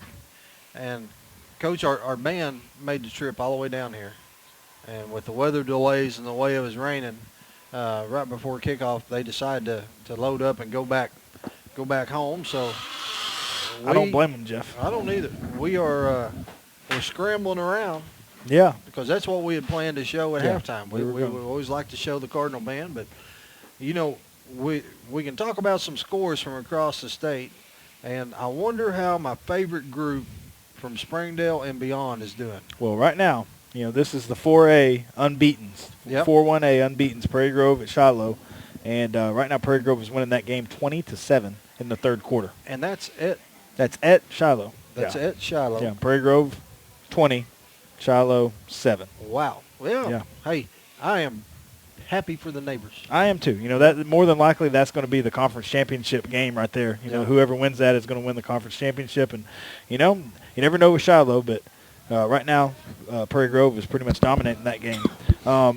Over in our conference in the 5A West, the only score that we have reported for the 5A West, other than our score, is the Greenbrier Maumelle game, and that's a first quarter score of Maumelle 7, Greenbrier 0. But you know, knowing those two teams, I'm sure there's a lot more points that have been scored in that game. Don't know if there's any lightning delays or anything going on there. It's a little bit further south and east, so there definitely could be.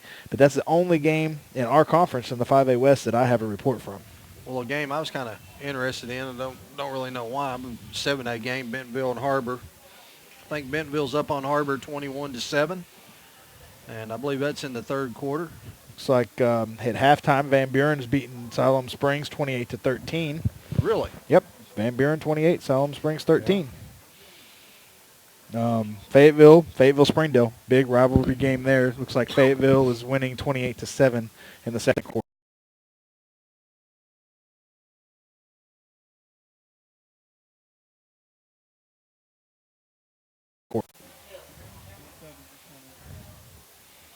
All right, we're back. Yeah, we had some technical difficulties. On the way down here, I bet Kel on the Fayetteville Springdale game. You did? Yep. I took the Bulldogs. Mm-hmm. And Which Bulldogs? Doesn't matter. I took. You the just Bulldogs. took the Bulldogs? Yeah. I think you're going to win. I took the Bulldogs to win and gave him 3 points. I think you're probably going to get it. Yep. So he's going to owe me a Mountain Dew. I bet Kel will pay up. Yeah. He may steal it from Chuck E. Cheese, but he'll get you a Mountain Dew. No, he is banned from all Chuck E. Cheese in North America. He's banned from all Chuck E. Cheese in North America. Because when I was in Kansas City, where the hotel I was at, there was Chuck E. Cheese across the road, and I walked over there, and Kel Pitcher was hanging up there with 4 other guys. Says do not allow in. Yep, and they called him Ski Ball. Yeah, you can't let him in there. That was his name, Ski Ball Kale. Ski Ball Kale. Yeah. Yep. So, but we don't, this is what I imagine. I imagine there's been a few games because it's really been lightning back east. Mm-hmm. And so I imagine a bunch of the games in central Arkansas are under delays. And the ones that aren't under delays, not people there sitting in the rain to report the scores. The score, that's right. And this is what's so great about football is it rained the whole first half. It's halftime and it stopped raining. Yeah, there's not a drop falling right now. No, it's crazy. So, hey, the one thing we didn't do today, because we didn't, kind of had short time there because we only had about 5 minutes after we did the interviews. You didn't get to guess where Ben got his bow tie from. Okay, it's pink. It is pink. And it's crooked. I don't know if that has anything to do with where it came from, but he wore it crooked. Well, let me tell you, I've never seen a pink one at Cracker Barrel. I got it on the first guess. So I asked him today, and I got it on the first guess. I'm ruling out Cracker Barrel. I think you're wise in that decision. And I don't think he got this one at the Come and Go. You're correct again. So I want to say Goodwill, but I'm not going to. That's probably smart not to say Goodwill. And I've seen the bow tie on video, and there's no way it came from Dillard's. No way. No, Dillard's too fancy for that bow tie. Yeah, I mean they wouldn't even. Matter of fact, if you tried to deliver something to Dillard's wearing that bow tie, they would have you arrested. Yeah. Fashion police would be all over you. Yep. So, with that being said, I hadn't seen one like that in Walmart either. So I am going to say Target. Oh, you're close. Kohl's. No. It's not Target? No, not Target or Kohl's. You're bouncing all around it, though. Kmart. Nope. J.C. Penney. In the tire section? Yeah. It had to be in the tire section because there isn't a respectable J.C. Penney's in America that would put that anywhere out by the rest of the wardrobe. So he bought that tie at J.C. Penney tire section. Yep. Right there by the little gauges, you can check your tire Air pressure gauge and the pocket protector? Uh-huh. Yep. Yep. They had bow ties there. I bet he bought the combo package, the bow tie, the tire gauge, the pocket protector, and 1 roll of electrical tape for $3.99. I bet he did. That's a good deal. That's a great deal. Tape your glasses up when they break. Wear that pocket protector. Yeah. Put the bow tie on. Yeah. Yep. Have that tire gauge ready for making sure your tire pressures are all at the correct PSI. Yeah, he's all lined up. Well, that's great to know that he not only shops at gas stations, he'll shop at the J.C. Penney tire section. Yeah, I'm glad to see him actually shopping in a store that sells clothing for the most part.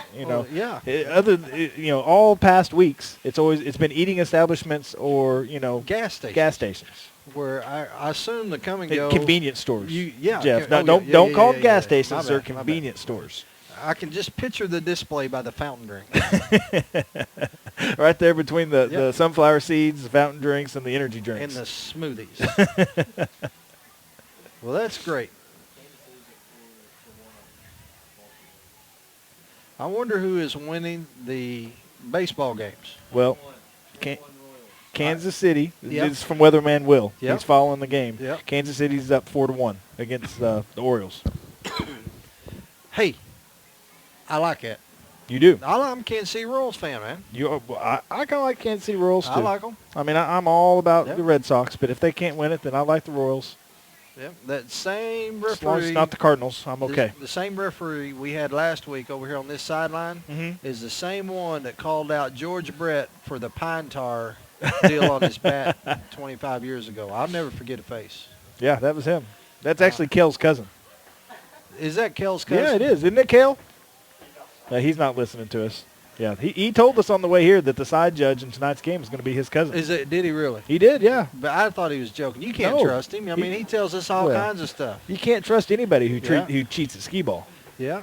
I mean, he told us just last weekend that he shot a 14-point buck. I haven't seen the pictures yet. No. Nope. He said he took them, but then he dropped his phone in water. You know who I haven't seen tonight? Who's that? Brian Law. Well, this is his old stopping Yeah. grounds, but I haven't seen him. You know, we was looking around, and, Brian Law had some really good teams down here, had some great players. Had to overcome their coaching. Yeah. I mean, Gary Bashirs, who was a real highly recruited quarterback, picked Arkansas over Miami. I remember watching that on TV. But he played for Coach Law. Mm-hmm. And you look around this field, the field's named after, I seen it a while ago. Who was it? It was Matheny Field. The scoreboard's named after somebody. Stadium and track's named after somebody. Named after somebody. The concession stand is named after somebody. I'm looking around here, and the only thing that I seen Brian Law's name on was done with a Sharpie, and it's a little portable outhouse sitting right over there by the field house. It's the Brian Law There's two of them. Outhouse. And it says the Brian Law Memorial Porta Potty. So I guess he gets to take that home with him. Yeah. We're gonna load that up on the truck and take it home. Yeah, he'll put that right outside his back door. He'll probably call around in his truck for at least a month. Well, yeah. Well, we're still trying to get some scores. If anybody hears any scores out there, feel free to text us or hey, tell them about the Facebook page. Yeah, we got a Facebook page. It's facebook.com/FarmCardsLive. Get on there. You can post on our wall. Tell us that you're watching. If you got score updates or anything else you want us to talk about on the air, you just put it on there. All right, well, let's take a quick break, and we'll be right back. If you would like to advertise during this broadcast, please contact our athletic director, Brad Blue, at 479-266-1806. Go Cards! Hi, I'm Susie Everett, inviting you to the all-new Everett Dodge Chrysler Jeep Ram in Springdale. With our family-owned, customer-friendly service, you'll enjoy a better way to buy. Come see us and discover the Everett difference. It's a better way to buy and the right way to do business. Family-owned, customer-friendly, the all-new Everett Dodge Chrysler Jeep Ram at the corner of Don Tyson and 71B in Springdale.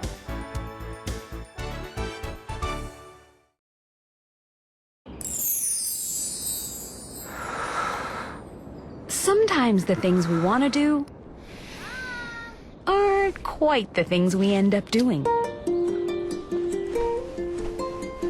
But with Tyson grilled and ready chicken breast fillets, you can make eating right a promise to yourself you actually keep. No preservatives, 98% fat-free, and fully cooked. So you'll be eating right in no time, just like you intended. Tyson grilled and ready chicken.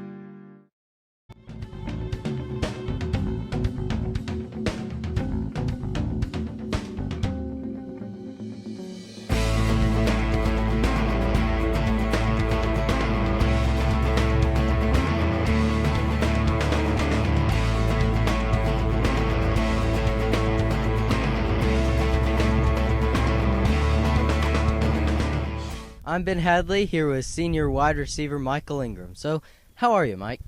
Doing pretty good, Ben. What about you? I'm pretty good. So, what did we learn from last week's game? The 5A is one of the best conferences in the whole state of Arkansas. That's what the main point is. Okay, and what is the offense doing to prepare for next week's game? Gonna have a balanced attack of running and passing, just like what we do every week. Okay. And how do you think Clarksville matches up with Greenbrier?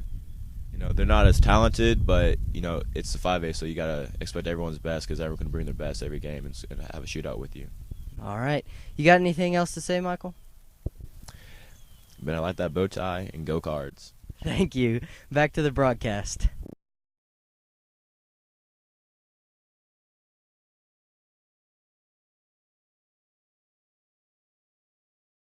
Hello, Cardinal fans. I'm Jared Morrison. I'm joined here in the field house with Coach Mike Adams. Coach, thank you for joining us today.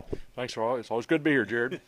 Well, last week we played Greenbrier at Greenbrier, one of our long road trips. Kind of had a rough go of it. Held with them for the second half, or for the first half, and the second half it just almost felt like they had us outnumbered and kind of wore on us. Tell us a little bit about that game, about what happened. Well, it was kind of a physical mismatch. We had some guys that were not able to play and some guys that were playing hurt, and you know, we were able to keep up with them for a half, but they were just so much physically bigger than us. I mean, they were bigger than us at every spot up front, and you know, they wore us out in the second half. You know, we got to where we couldn't get them stopped. You know, we still were able to move the ball even in the second half, but we just couldn't get them stopped. You know, it felt like that game. You know, their running back Matthews had a really good game. He did really well against us, and it almost looked like he could cut on a dime. Do you think that that's our first game that we've played on turf this year? More of those this year in conference play. Do you think the turf had any effect on the ability for running back to cut as well as it did? I don't think that really was a factor. I mean, he's a good running back. You know, he looks good on grass just like he does on turf. But you know, it was the first time for us. But I don't really think that had played any part in the outcome of the game. Well, you know, you talked about we had some players hurt for that game. Just a little bit ago before the interview, you told me we have some more players hurt. How do we look for this week as far as numbers go? We're not very healthy. I know we got 50 players on the squad, and on Monday we were able to dress out 37. So, you know, it's just been one of those times when we've had injuries in bunches, and unfortunately they all seem to come in the same position. So, you know, we're really searching for depth right now. You know, our whole defensive front, both our tackles are out with concussions. Our Morgan Lewis, one end's going to play, but, you know, he's playing on one leg with a high ankle sprain. Zach Yoakum is probably not going to be able to play, so, you know, that's our whole front four on defense. And, you know, offensively, you know, Morgan is still limited. You know, Matt Duffy's out. You know, Seth Troilo's playing with a knee sprain. We'll probably start Tanner Barnes, a sophomore, at one of the tackle spots. So we're really shorthanded there. And, you know, if Yoakum's out, we'll probably start Blake Putnam, another sophomore, at fullback. So Justice Hobbs had a bad ankle sprain in the second quarter last week, and he has not practiced a down this week, but you know, he's going to try and go tonight. You know, he's a tough kid, but you know, we'll see how long he lasts. Well, we're about to get on the bus here in an hour or so and head down to Clarksville. It's rainy outside. Is the rain and you know they have a grass field? Is that going to affect your game plan at all? Well, yeah, it does a little bit. We you know, with Justice, you know, at best going to be half speed. Josh Blue, our backup tailback, is out. You know, we worked on a game plan this week that involved a lot of throwing, and we're going to try and use our weapons out there with Evan Odell and Michael Ingram, and, you know, Bryce Waggle's been throwing the ball great lately. We going in with a plan trying to throw the ball a bunch, but, you know, we'll see how the field conditions, if they'll allow it or not. You know, we just got to adjust to what we got. Well, Coach, we're going to break this interview, and we're going to pray for a break in the clouds. All right, thanks a lot, but thank Jared. you very much for talking with us today. All right, thanks. All right, Cardinal fans, we're back, and I got an update on the Perry Grove and the Springdale boys from Springdale and beyond. Really? What's the update? Well, I think let me go back to it. Hold on. You know, for the most part, I think most of those Northwest Arkansas games weren't delayed. You know, most of the rain was to the south and east of Northwest Arkansas by the time, you know, it was time to start firing up games, and so they should be pretty close to done. I think it's 20-14. 20-14. Yep. Yep. Well, Prairie Grove needs to step it up defensively, maybe go score a couple more times. Yep. Put this one in the house. All right. All right. Let me tell you, I've been corrected. Got a message here on Facebook. Said I've been pronouncing Seth's last name wrong. Oh, how do you pronounce it? Well, I've been pronouncing it Troilio. That's wrong. That's wrong. Should be Troilo. Troilo. Troilo. Troy, like is in the lawnmower. And then low is like how you're supposed to fire out. That's correct. Troilo. Troilo. Okay, gotcha. All right, I appreciate that. See? Facebook did something positive. Facebook helped me out. We never would have known that. Yep. Well, I think Kale tried to tell us that earlier, but we pretty much ignore him for the most part. Yeah, well, you can't trust him. No, you can't trust this he's skee all ball the cheater. time misleading us. And remember, he told us, what was he said? We was going to Greenbrier, and he said, oh, this is a great place to eat. And we pulled in there, and all they had was like popcorn, which I like popcorn, and salted peanuts. And toast. That was it. Yeah. No jelly. No, all carbs, too. Yep. Oh, well.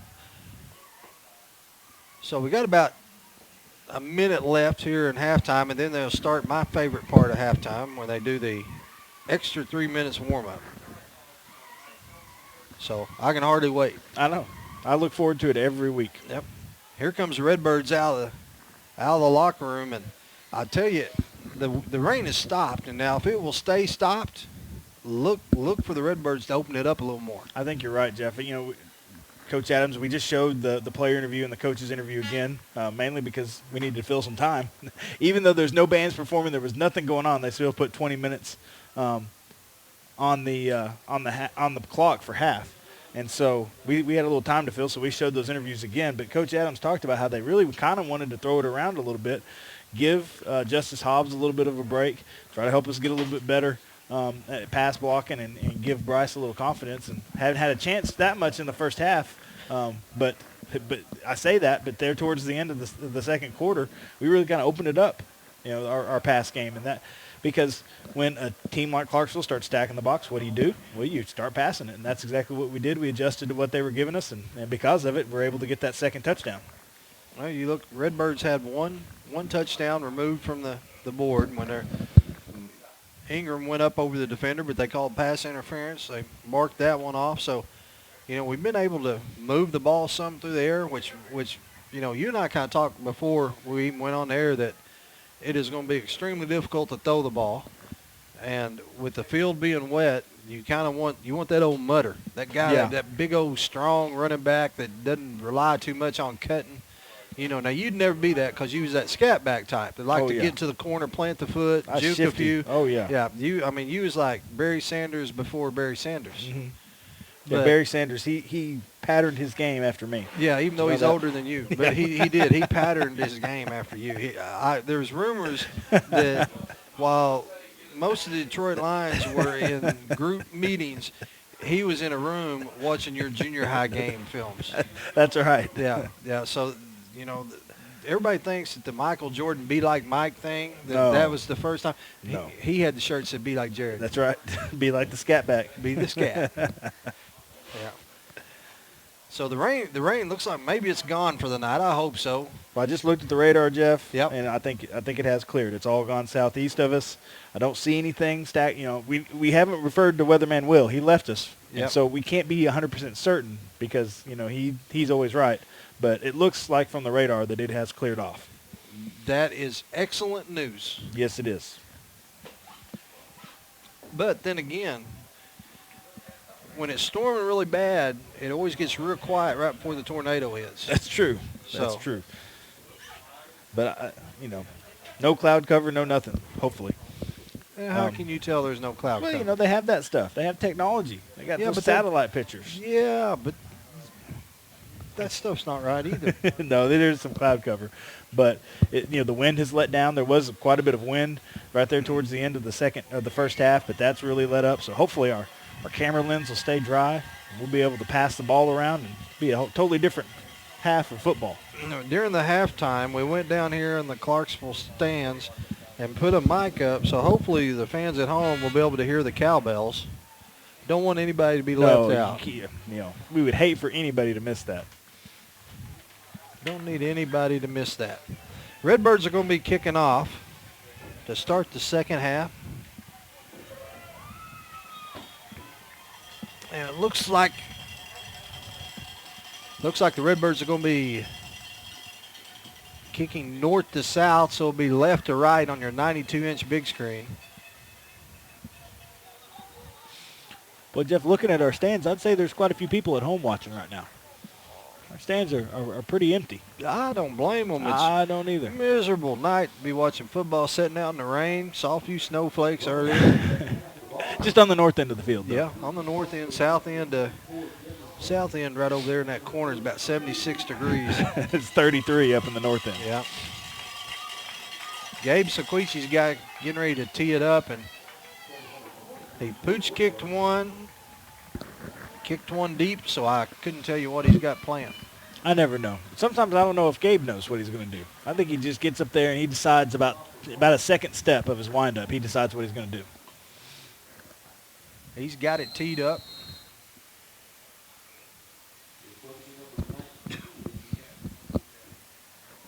White Hat says, let's go, boys. Let's get it going.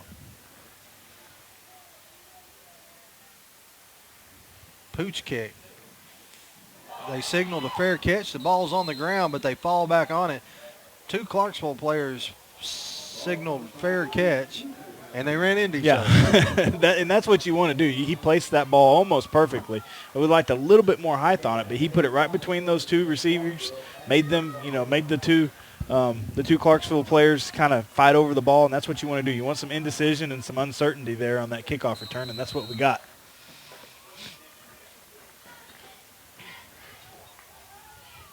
So here they go, 1st down and 10. The ball at the 35-yard line. They're lined up in the shotgun. Here comes the handoff up the middle. He's hit right at the line of scrimmage. Gabe Sequici along with Charlie Wood.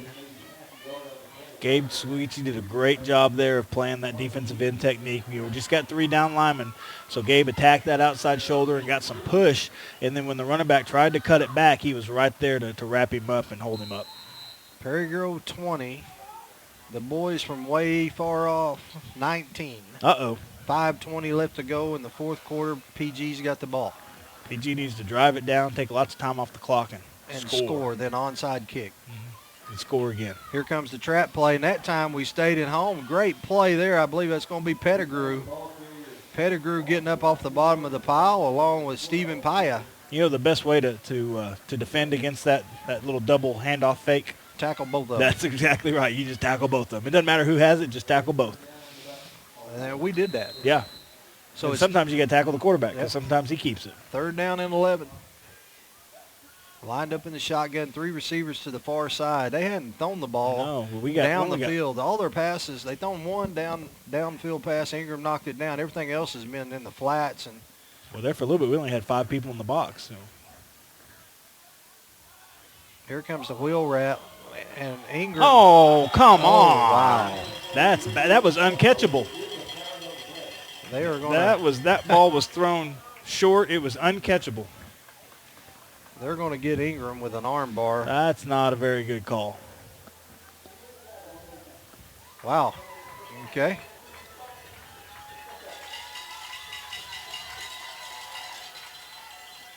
Well, not only was the ball thrown way inside, but I didn't see much contact. Ingram turned, and both of them had a little arm action going on, but the ball was actually closer to Ingram than it was to the receiver. Yeah. You have a right to go for the ball. So 1st down and 10. The ball's now at the 49-yard line. Oh, a little shiftiness.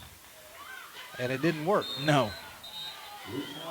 Taryn Pettigrew, along with, let me see who's getting up off the bottom. TJ Asgard created a pile 4 yards deep in the backfield. And the quarterback and the running back lined up side by side shotgun, and they both just moved over one position. The running back ended up taking direct snap, and then your quarterback's your lead blocker. Well, traditionally quarterbacks are not very good lead blockers.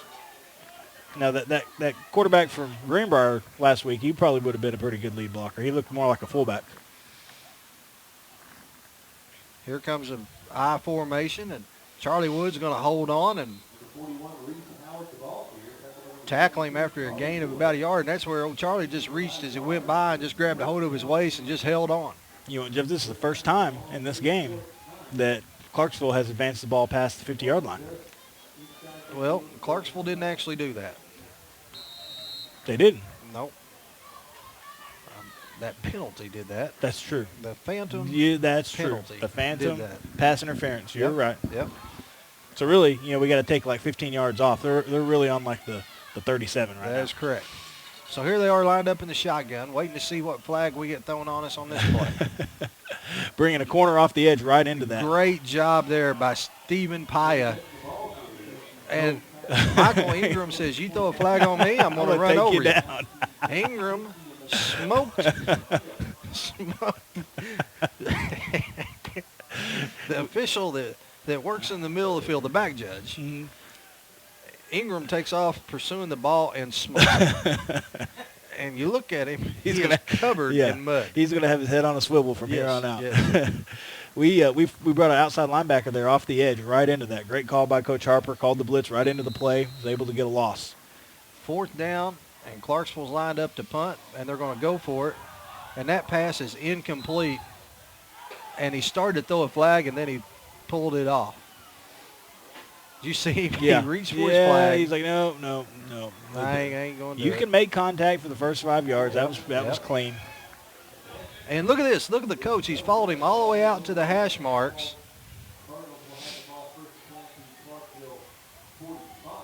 And he's still talking to him. Yeah, I was going to say where they were spotting the ball's back about 5 yards where the Clarksville players are lined up. There we go. Now we got it set at the 45. I can't believe they called that either. But 1st down and 10. Waggle's going to be up under center. Hobbs is back in the game. Took most of the second quarter off. And here comes the handoff to Hobbs. Hobbs got a little running room. Gets across the 40 down to about the 38, 39-yard line, 38, somewhere around there. Good 1st down run there. Pick up 6.5 yards. And open up your playbook a little when you got 2nd and 3. That's exactly what I was thinking about, Jeff. There's so many things when you're in your opponent's territory. You're down, inside the 40. You got 2nd and 4, 2nd and maybe a long 3. Lots of different things you can do. We got Ingram down here in single coverage. Nobody over the top. There is not a safety in the middle of the field. I love this. Give it to Hobbs. Hobbs is going to push the ball forward. Coach, for the first time tonight, they had changed who they had guarding Ingram. Ingram's got about 7 inches on this guy. Yeah. And there's not a single safety in the middle of the field. They were all up close to the ball. We talked about that in the first half. They was, for some reason, they was playing all their safeties. It was over on Odell. Yeah. And leaving Ingram on one-on-one coverage. And here they've done it again. Here comes the quarterback keeper. He's going to get across the 35. That's going to be enough for a 1st down. And I'm sure that the coaches next door to us are telling them about the matchup that Ingram's got over here on the near side. Yeah, we've got the matchup. They have a safety, but he's walked up. He's just maybe a yard behind the linebacker. So we've got the post route. We've got the go route. We've got all sorts of things out here with Ingram. And I'm sure, we want to try to drive down and take some time off the clock, but with the rain letting up, I'm sure we'll see the ball in the air. The safety is coming up over Chaz. Yeah. Tied in, so you can.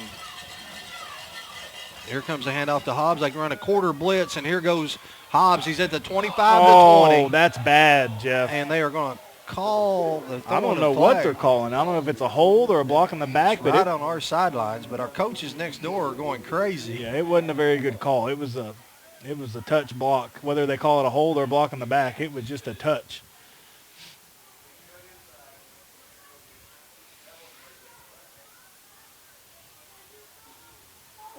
Holding. Nah. That's a bad call. That's a horrible call. We need the instant replay to verify. But I'm telling you right now, instant replay in my head says it's awful. Coach is livid on the far sideline.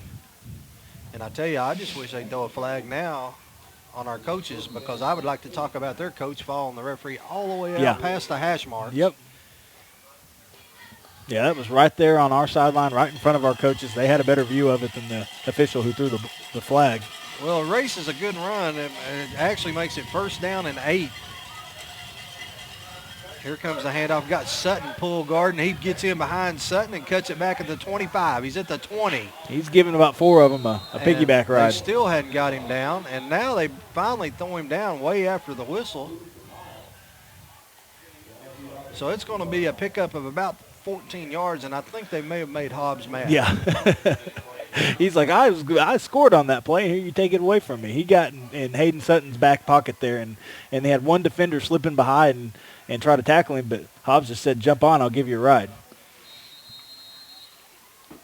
So it's 1st down and 10. The ball setting just inside the Clarksville 20-yard line. Ingram's split to the near side, Odell to the far side. Ball. Fumbled snap, and it's still down, and Hobbs jumps underneath it. It's a great job finding the football. and that ball was on the turf for a long time.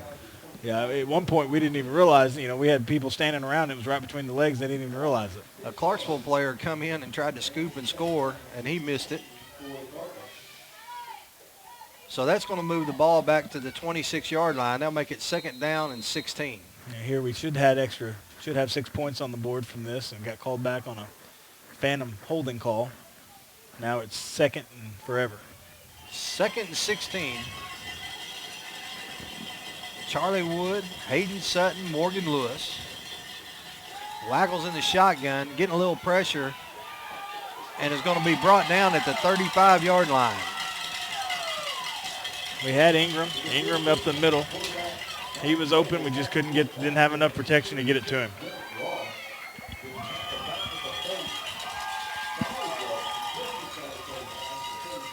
Seth, looks like, let's see, Seth Troy Lowe, along with, let me see who else we got in there at the right tackle. Tanner Barnes. Tanner Barnes. In fairness to them two, that rush came from the side that's got the 3 starters. Yeah.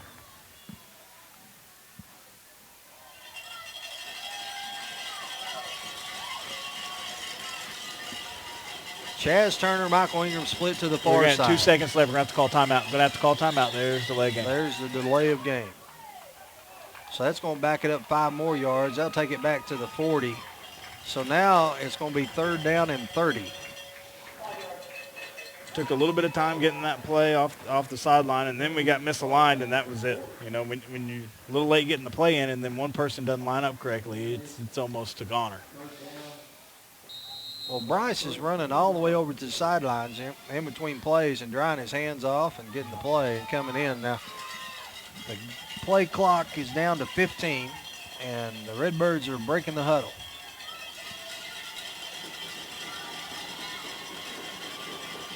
Two receivers to the far side, 2 to the near side. Waggle drops straight back, goes to Putnam, and that pass goes through his hands at the 28-yard line, and that's a Blake looking to make a run before he caught it. Yeah, that's a catch he needs to come down with. It hit him right in the hands. That's one that, not going to be enough to pick up the 1st down, but it makes our 4th down a lot more manageable. Well, you look back on this, and we've had a couple penalties and a fumbled snap, and so 4th down and 30. And now we're in obvious passing downs, and so they're going to be playing back off of us. Well, we may just pooch kick this one. Yeah, there's nobody back if we decide to. Good kick. It's going to hit at the... just gets into the end zone. Boy. 4 minutes and 6 seconds left to go in the 3rd quarter, and that ball hit at the 8-yard line.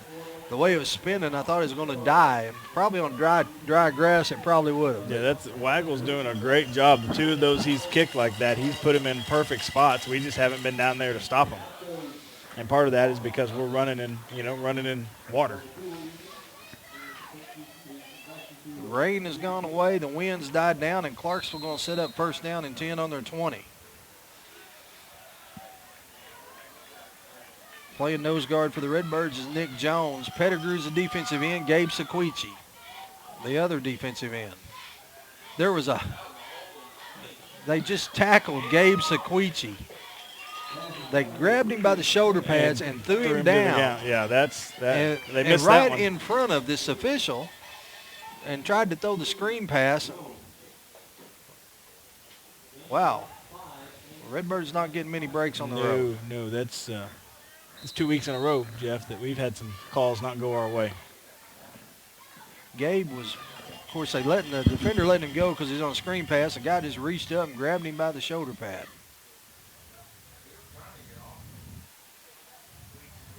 Trying to get to the outside, and they're going to be ran all the way out of bounds.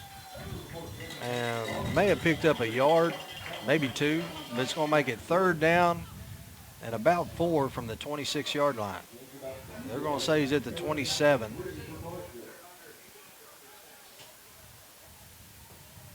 So that'll make it 3rd down and 3.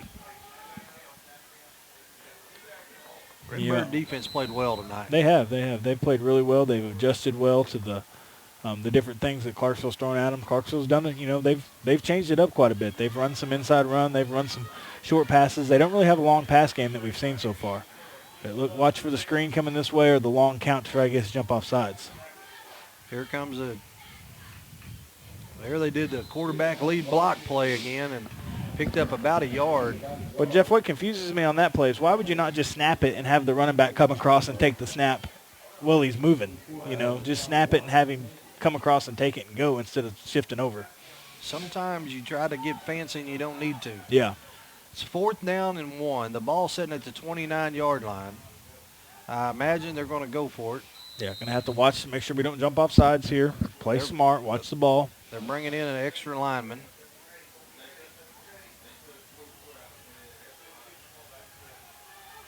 Got a big old linebacker lined up as fullback. I imagine the Redbirds are going to blitz up the middle. Here comes Wood and T.J. Escagard. And he's not going to make it. Nope, not even close. Not even close. It's going to be marked down at the 29-yard line. Redbird defense is going to take up shot.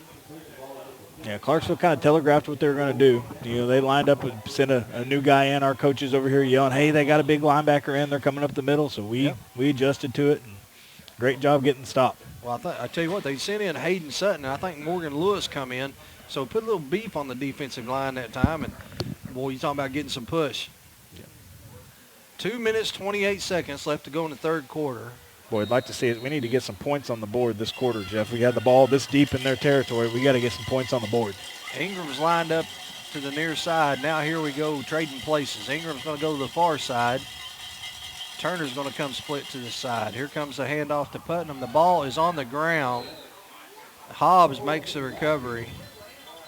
I don't know if that was if we were supposed to be faking the handoff and rolling. I don't know what happened, but looks like the ball got hit by Putnam and come out. And I don't know if we were trying to hand it to him or fake it to him or what. Well, he didn't turn around like he was supposed to have no, the ball. I think maybe kept he going, was. so. Yeah, maybe he was blocking and we were going to just fake and roll out or give it to Hobbs. I don't know. So that makes it 2nd down and 11. Ingram split to the far side. Single coverage. And now they're going to hit. Oh, boys.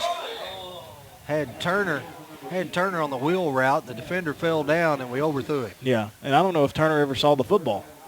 He sure didn't act like he did because Turner's one of those guys. He's going to go all out. And he didn't really make a move for that football to the outside.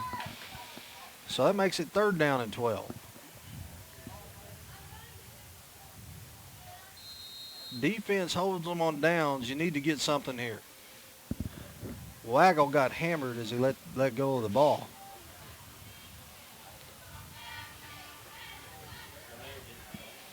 Well, what's really hurt us this half so far, Jeff, is mishandling the football. The rain stopped. You'd think we'd be a little bit better. Waggle's lined up in the shotgun. Good snap. Pressure coming from the outside. Hey, Sequici was covered up. Now, there is a flag thrown at the 30, but the pass is intercepted. Oh, it's clipped. There's a big clip right there. We got nailed in the back of the head. Troilo got killed in the back of the head right there in front of the official, and we didn't get the call. So let's see. There's a flag sitting at the 28-yard line, and it was thrown before the pass was intercepted. It looked like Gabe Sequici was lined up on the line, and he was covered up by Ingram, and so we had an eligible receiver downfield. But, boy, Troilo got hit right in the back of the head, right in front of the official, and we didn't get the call. There's 2 flags, though. There's one back here at the 15-yard line. So they pick up those flags, and we'll see what the call is. Why are they picking the flags up, I do not know. I guess because they know it's going to be declined. Well, let's make the call.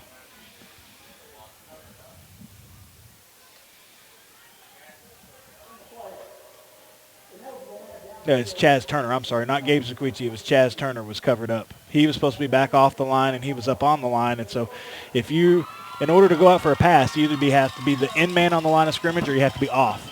Yeah. They are helping Seth Troilo up. Got him setting up. I didn't see the block. So are we going to run a play with an injured player down on the field? Normally teams take a knee and show some respect. Well, he got nailed right in the back of the head.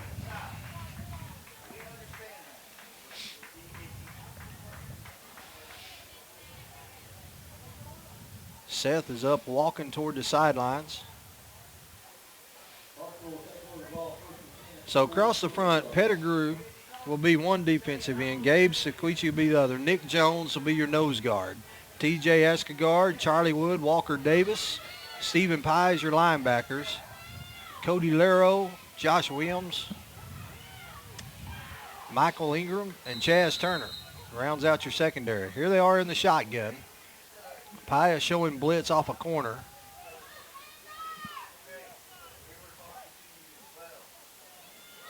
Here comes the midline read, and Charlie Wood grabs hold of his ankles. Gabe Sequici comes in from the top side, and they're going to pick up about 4 yards. Make it 2nd down and 6, and it looks like the rain's getting ready to start again. So much for Weatherman Will. Yep. We thought it all cleared out, but it's sprinkling again. To be honest, though, we handled the ball better in the rain than we did when it wasn't raining. Here we are in the shotgun. One running back lined up right beside him. Here comes the handoff. Got a little running room. Gabe Sequici chases him down from the backside. He's still moving forward. Gets down to the 40. Way too much push down here on this side of the line. We got pushed back a good 4 yards right there. Real soft edge here for that running back to hit. Morgan Lewis is checking into the game. He's going to replace Gabe Sequici. Good to see Morgan getting over that sprained ankle that hobbled him during last week's game.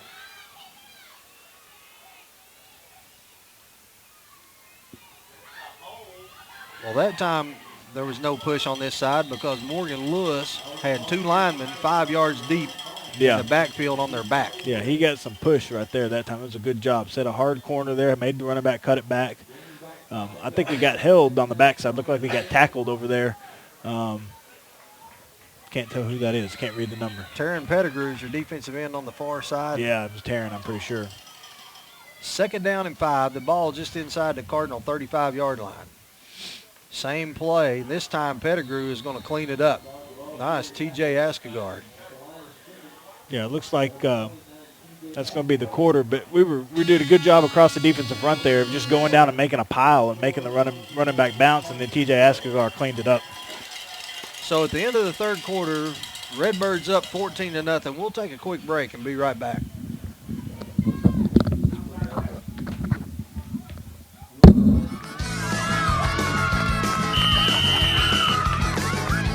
What's that? Tony Chairs. Tony Sacheries. Turn your same old into Creole with Tony Sacheries' famous Creole seasoning.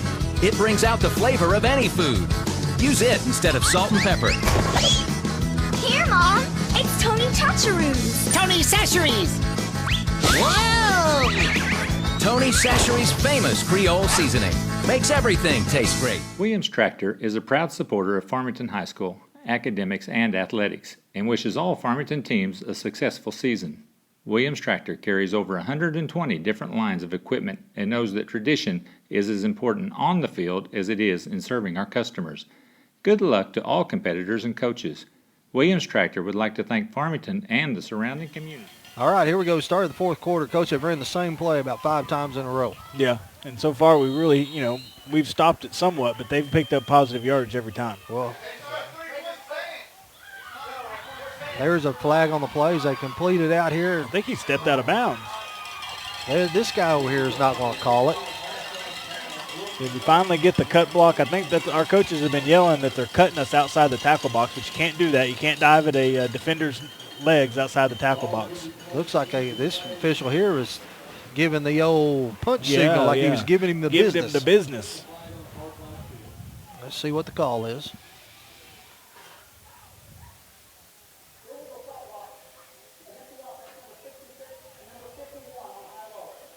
$66-51, teaming up for the old illegal chop block. Yeah, that's the other thing. You can't chop outside the tackle box, and you can't have one guy high and one guy low. You can't, even inside the tackle box, and that's the same in college.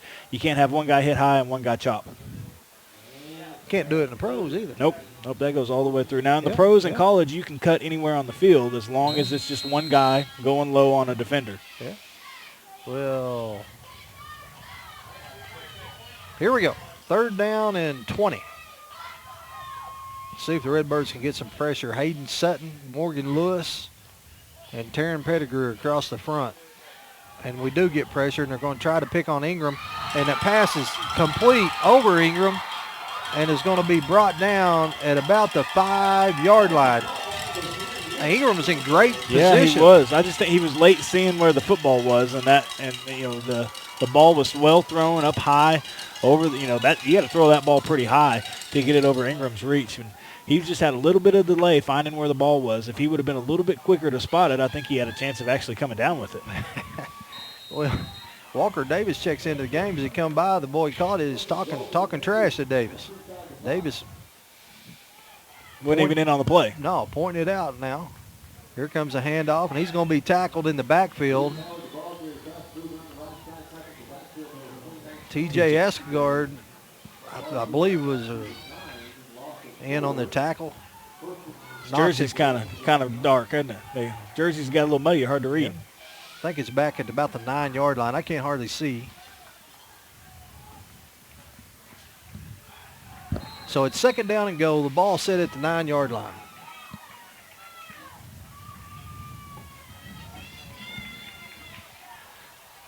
Lined up in the shotgun, single back right beside him.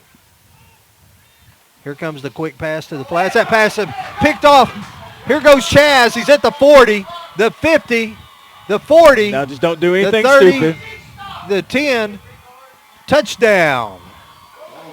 Turner picked that off in the flats at about the 14-yard line. 86 yards, no laundry on the field. No, there is one way over there on the other. I don't know why there would be a go. flag way over there. Let's see what the call is. It's going to be sideline warning maybe? That's probably what it's going to be. Let's see.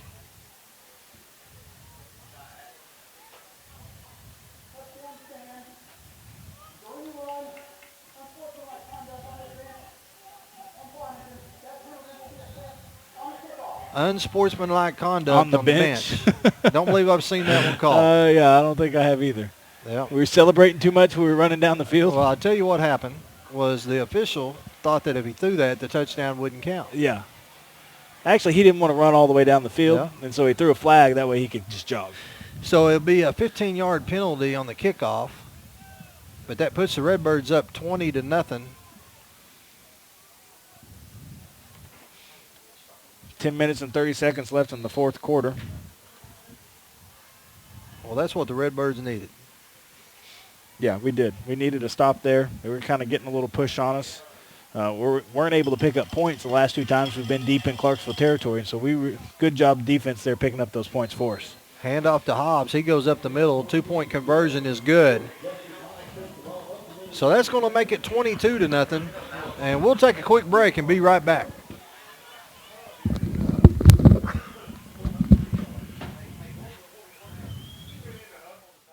The sky's the limit with MyBlue checking from Arvest Bank. With MyBlue, you'll sleep better at night knowing your checking account helps safeguard you and your family against identity theft, covering all types of identity fraud events, financial or otherwise, anywhere in the world. You'll be able to deposit a check to MyBlue just by using your smartphone, and you'll have the freedom of more branches and more hours. Have higher expectations about banking? Make the switch to MyBlue checking, only from Arvest Bank. Look at this. Hey, this official's forgot about the penalty. All right. Yeah. Oh, now he's going to tell him, yeah, we got to move it back back. Hey, Coach, during the timeout, I found out what the penalty was. What was it? I know I always joke about this stuff, but I'm being for real on this time. Okay. The official ran into Nick Huff over on the sidelines, and when he ran into him, it knocked his hat off and knocked him down. And so he threw a flag for Nick for unsportsmanlike conduct. But it was a good, clean hit. Yeah, I know. I saw His it. head was in front of the official. And you got to know, when you're chasing a play, you got to have your head on a swivel. You know, we don't hand out skulls.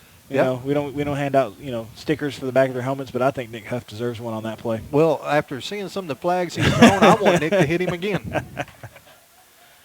So good hit, Nick. Nick is injured, got a broken collarbone.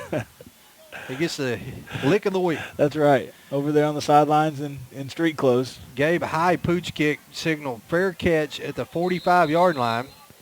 It's about as good as we could ask for right there. Yeah, that's going to have him on the 45-yard line. You know, we'd like to get it further back, but that's from where we're kicking it from. That's pretty good. Well, Coach, we don't have Zach Hawker. That's right. So you got to take what you got. We don't have Zach Hawker for the U of A either. If we did, yeah. we beat Texas A&M. That's right, we would have. But all right, here we go. Redbird defense. See if we can hold them again. Chaz Turner pick off a 86-yard return for a touchdown. Lined up in the shotgun. Let's see if they go with that little read option. Here they come back. Got a little running room. Breaks a tackle at the 40 and gets down to the 35, still going. And it's finally brought down by Ingram, Stephen Pye, and Cody Laro, and broke about 4 tackles. Yeah, we're there at the point of attack. We just got to finish. You know, he had that for about a 3-yard gain. We just got to finish the play and bring him down.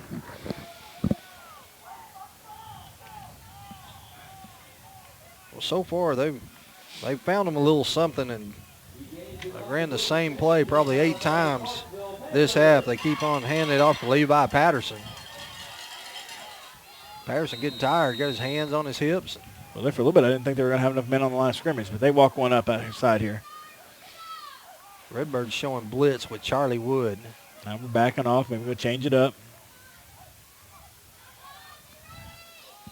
That pass is almost picked off as Ingram. They tried to hit the slant going across the middle. Where's Walker at to ask that young man about it?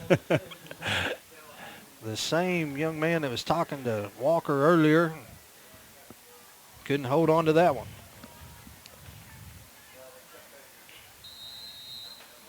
Got an update on that Prairie Grove score? Yes, I do. Uh-oh. That didn't sound good. Saints win. Questionable call. Questionable call on a catch on 4th down on the sidelines. The Cardinal coaches up here are fired up about chop blocks and cut blocks. You're not supposed to cut from a 2-point stance because you can't go high and then you can't stand up high and then cut low. You're supposed to only be able to cut from a 3-point stance, and that's not what's happening. So they're fired up. Well, they've sent that message over to the sidelines. Coach Adams is out there talking to the white hat right now. And so the last thing you want to see is somebody, firing out and aiming at your knees. It's a good way to get somebody hurt. Jeff, what I am impressed to see is that even though it's raining, even though it's an hour-and-a-half drive, we still got a student section. Big shout-out to the Farmington Bird Cage for coming all the way down here to Clarksville in the rain and cheering on their Cardinals.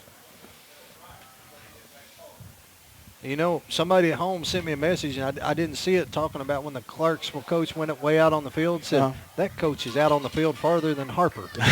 that's they're way out there when they're further out than Harper is. Yeah, and saying no flag. Now, Harper steps 1 foot on the field, he gets a flag.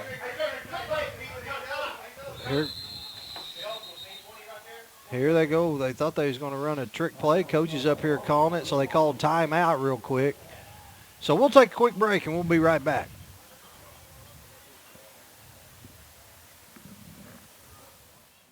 Looking for free checking that isn't free of extras? It's as easy as finding your nearest Arvest bank. Our free Blue Checking comes with lots of features, including free online and mobile banking, and the ability to deposit a check just by taking a picture of it with your smartphone. And since it's from Arvest, you'll have the freedom of more than 240 locations and 7-to-7 banking. You shouldn't have to pay for convenience. Switch to free Blue Checking from Arvest Bank. Call Mad Sky Rentals for all your home rental needs at 479-251-9403 and online at madskyrentals.com. Mad Sky is cheering on those cars. 14. And, Coach, they tried to line up a tackle eligible, and now they're going to get us for being offsides, I think. We lined up offsides. They're saying they're pointing all the way across.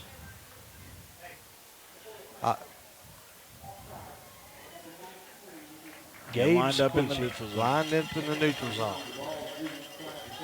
So that official's trying everything he can to help him. Okay, Jeff, over there, right there in front of Coach Adams, there's Yeah. a big orange thing on the field. Every time I look at that, I think it's a flag. I noticed that a while ago. What is that? That's just in case we break a long one. Oh, it's the default flag. It's Yep. there in case they need it. Here comes a handoff. He's got some room. He's at the 20, the 15. Ingram's going to throw him out of bounds. About the 12-yard line. And there's that same play they've been hitting us with. Yeah, it's just a little bit too soft across the front. We've got to set a hard edge there and try to make that bounce back inside. But instead, we're getting pushed back too much and giving up some ground. Gives a soft edge for the running back to hit that corner and get some positive yardage. Ball sitting at the 12-yard line. And, got a busted play. Gabe Sequici had it sniffed out, but he slipped. Quarterback was able to rush inside the 5 down to 3-yard line. Gabe come crashing in and went to plant to make the tackle, and his foot slipped out from underneath him. I think of all the places on the field where I've seen people slipping, it's right about where they're at right now. There seems to be a low spot right there, and there's some water sitting on the field. Well, you hate to see a busted play. I know, Coach Harper, that's got to be frustrating. You see a busted play go for that many yards. You got Sutton and Lewis is checked into the ball game, along with, looks like Chaz Turner. Here comes the handoff, trying to get to the outside, and he's going to be brought down back at the 10-yard line by a group of Cardinals as Stephen Pyatt come crashing in and made him stretch it out a little wider.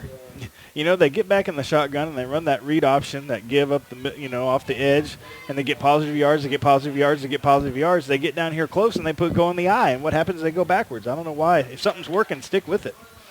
Not that I want them to score, but usually you get mad when people stay in the shotgun. I usually don't like the shotgun. See, now they're going back to it. Yeah. Gabe Sequici and Sutton. TJ Askegaard, Charlie Woods, your inside linebacker, Stephen Pye, Walker Davis. Here they come back to it again. He's going to be hit right at the line of scrimmage. And look at Gabe Sequici has a guy back at the 15-yard line.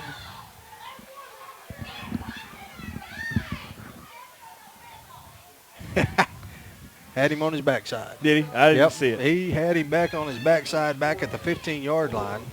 I got to watch from the computer screen when we're down there, Jeff. So I can't see the whole field. I'm making stuff up. I can't see it either. You be my eyes. I can't see it, but it's 4th down at the 5-yard line, and they can actually get a first down, it looks like, at the 1-yard line. So big play here for the Redbirds if they can hold them here. Here they are back up under center. Going to try to run the fade. That pass is going to be intercepted by Ingram in the end zone. Just go down, and you're going to have the ball to 20. So it's going to be first down for the Redbirds at the 20-yard line. Either way, whether Ingram catches that or knocks it down, it's going to be 1st and 10 for the Cardinals. It's a good stand there for the defense. We kind of bent a little bit there, but we didn't break. So good job of still keeping that goose egg on the scoreboard. Hopefully we can come out of here with the shutout. So there you go. You hold them, keep them out of the end zone. Ingram picks off the pass. Now the Redbirds will set up first down and 10 at the 20.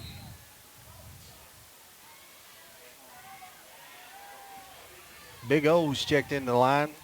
I seen, it looks like Seth Troilo was walking over there on the sideline, so it's good to see, that he's up and around.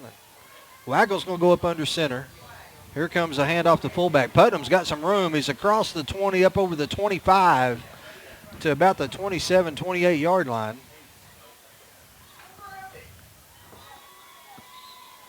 And we've got an injured player down. And it looks like it may be Putnam. So we're going to take a quick break, and we'll be right back.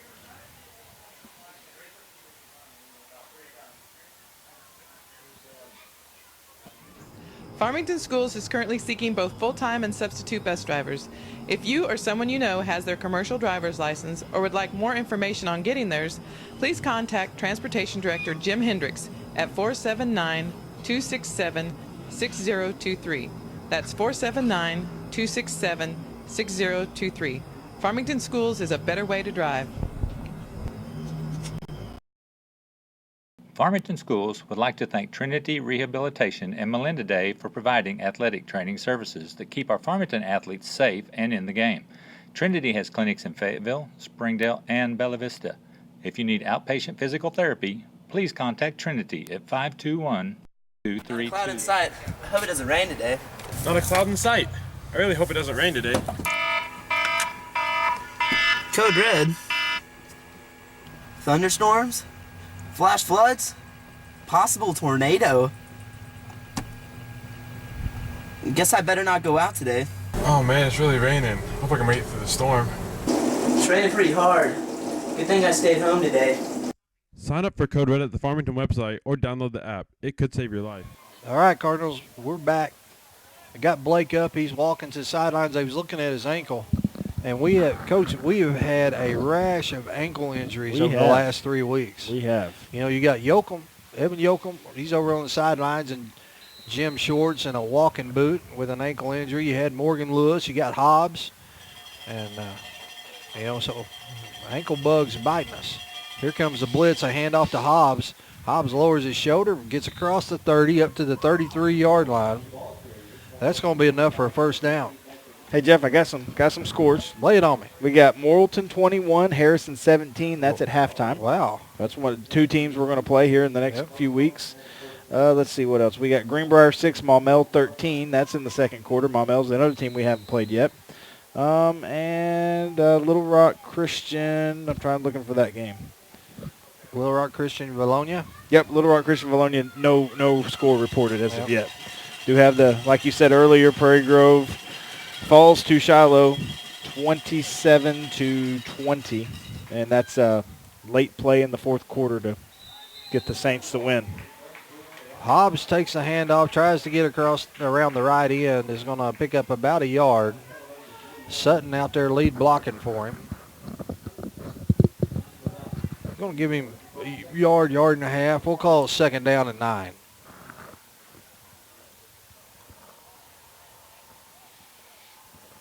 We're going to take our time here. There's only 6 minutes left. We're going to let the clock continue to run. Take our time calling the play. They just now started the play clock, so we're going to let 20 seconds let go off before we snap it.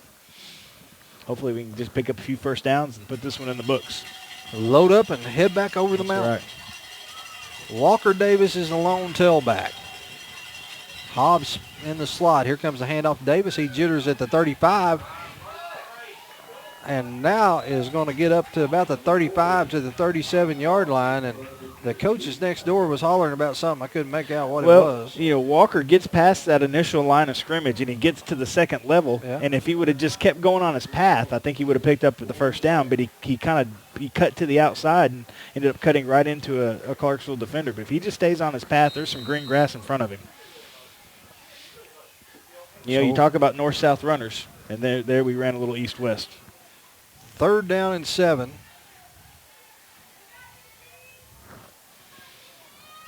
Morgan Lewis leads that big offensive line up to the line. Chaz Turner's your tight end.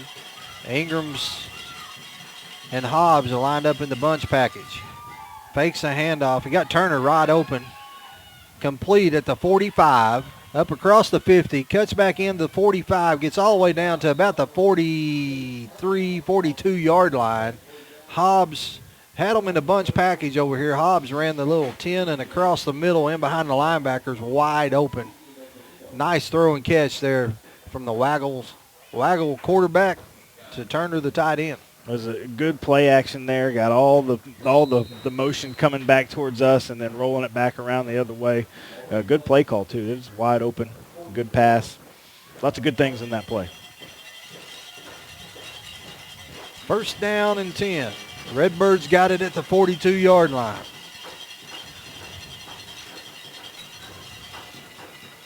Handoff to Davis. He's hit in the backfield and brought down for a loss of 3 yards. Had a jailbreak.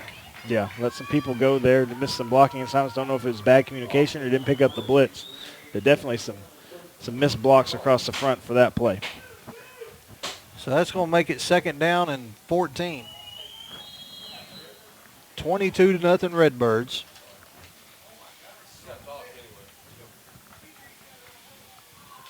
Redbirds taking their time breaking the huddle. 15 seconds left to go on the play clock. Waggle's going to go up under center.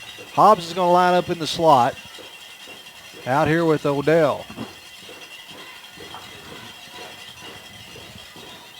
Somebody's offsides. Somebody, you got to throw it on that one. Yeah, It don't know who. Looks like we're going to get those 5 yards back.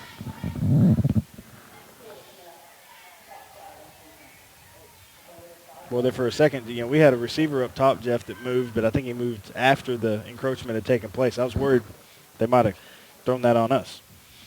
Blake Putnam's checking back in the game. Good to see that. Hobbs is going to go toward the sidelines, and I imagine his night's probably done. Yeah, give him a little break, let him rest that ankle. We've got a tough stretch of ball games coming up the next 3 games. 3:30 left to go in the ball game.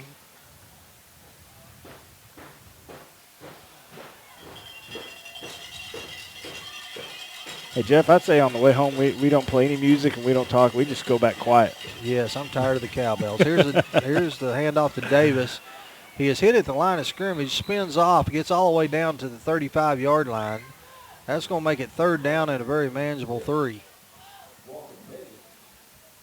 Had one play there where we missed some blocks, but other than that, this drive has been pretty productive for the Cardinals. Had some good plays, some good passes and runs, and good mixture of running the ball and passing it. So good to see this drive here to end this ball game and hopefully continue to run some time off the clock.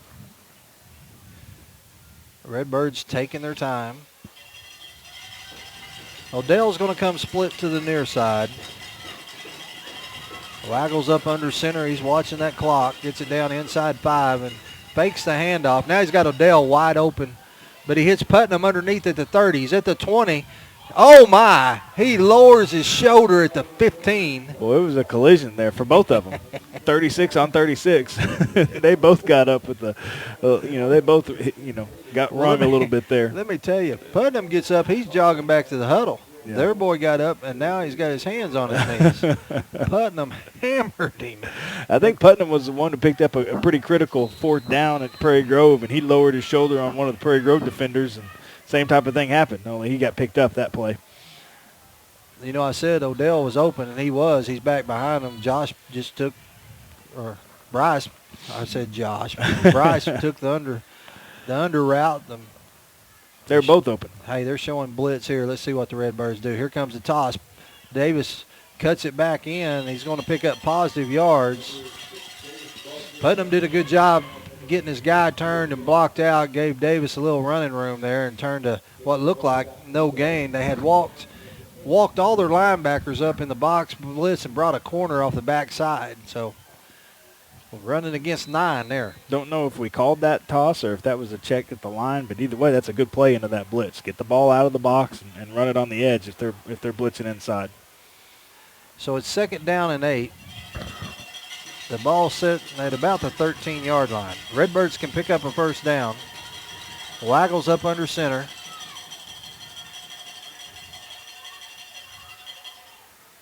Here's a handoff to Putnam. Putnam is going to be hit at the line of scrimmage. Push the pile forward. I can't see the game clock, but I think we should be down around a minute. Right at it. We're at a minute, so look for them on 3rd down here. Watch them run the clock all the way down. It wouldn't surprise us to see us kneel it here. Yeah, got two downs to kneel it.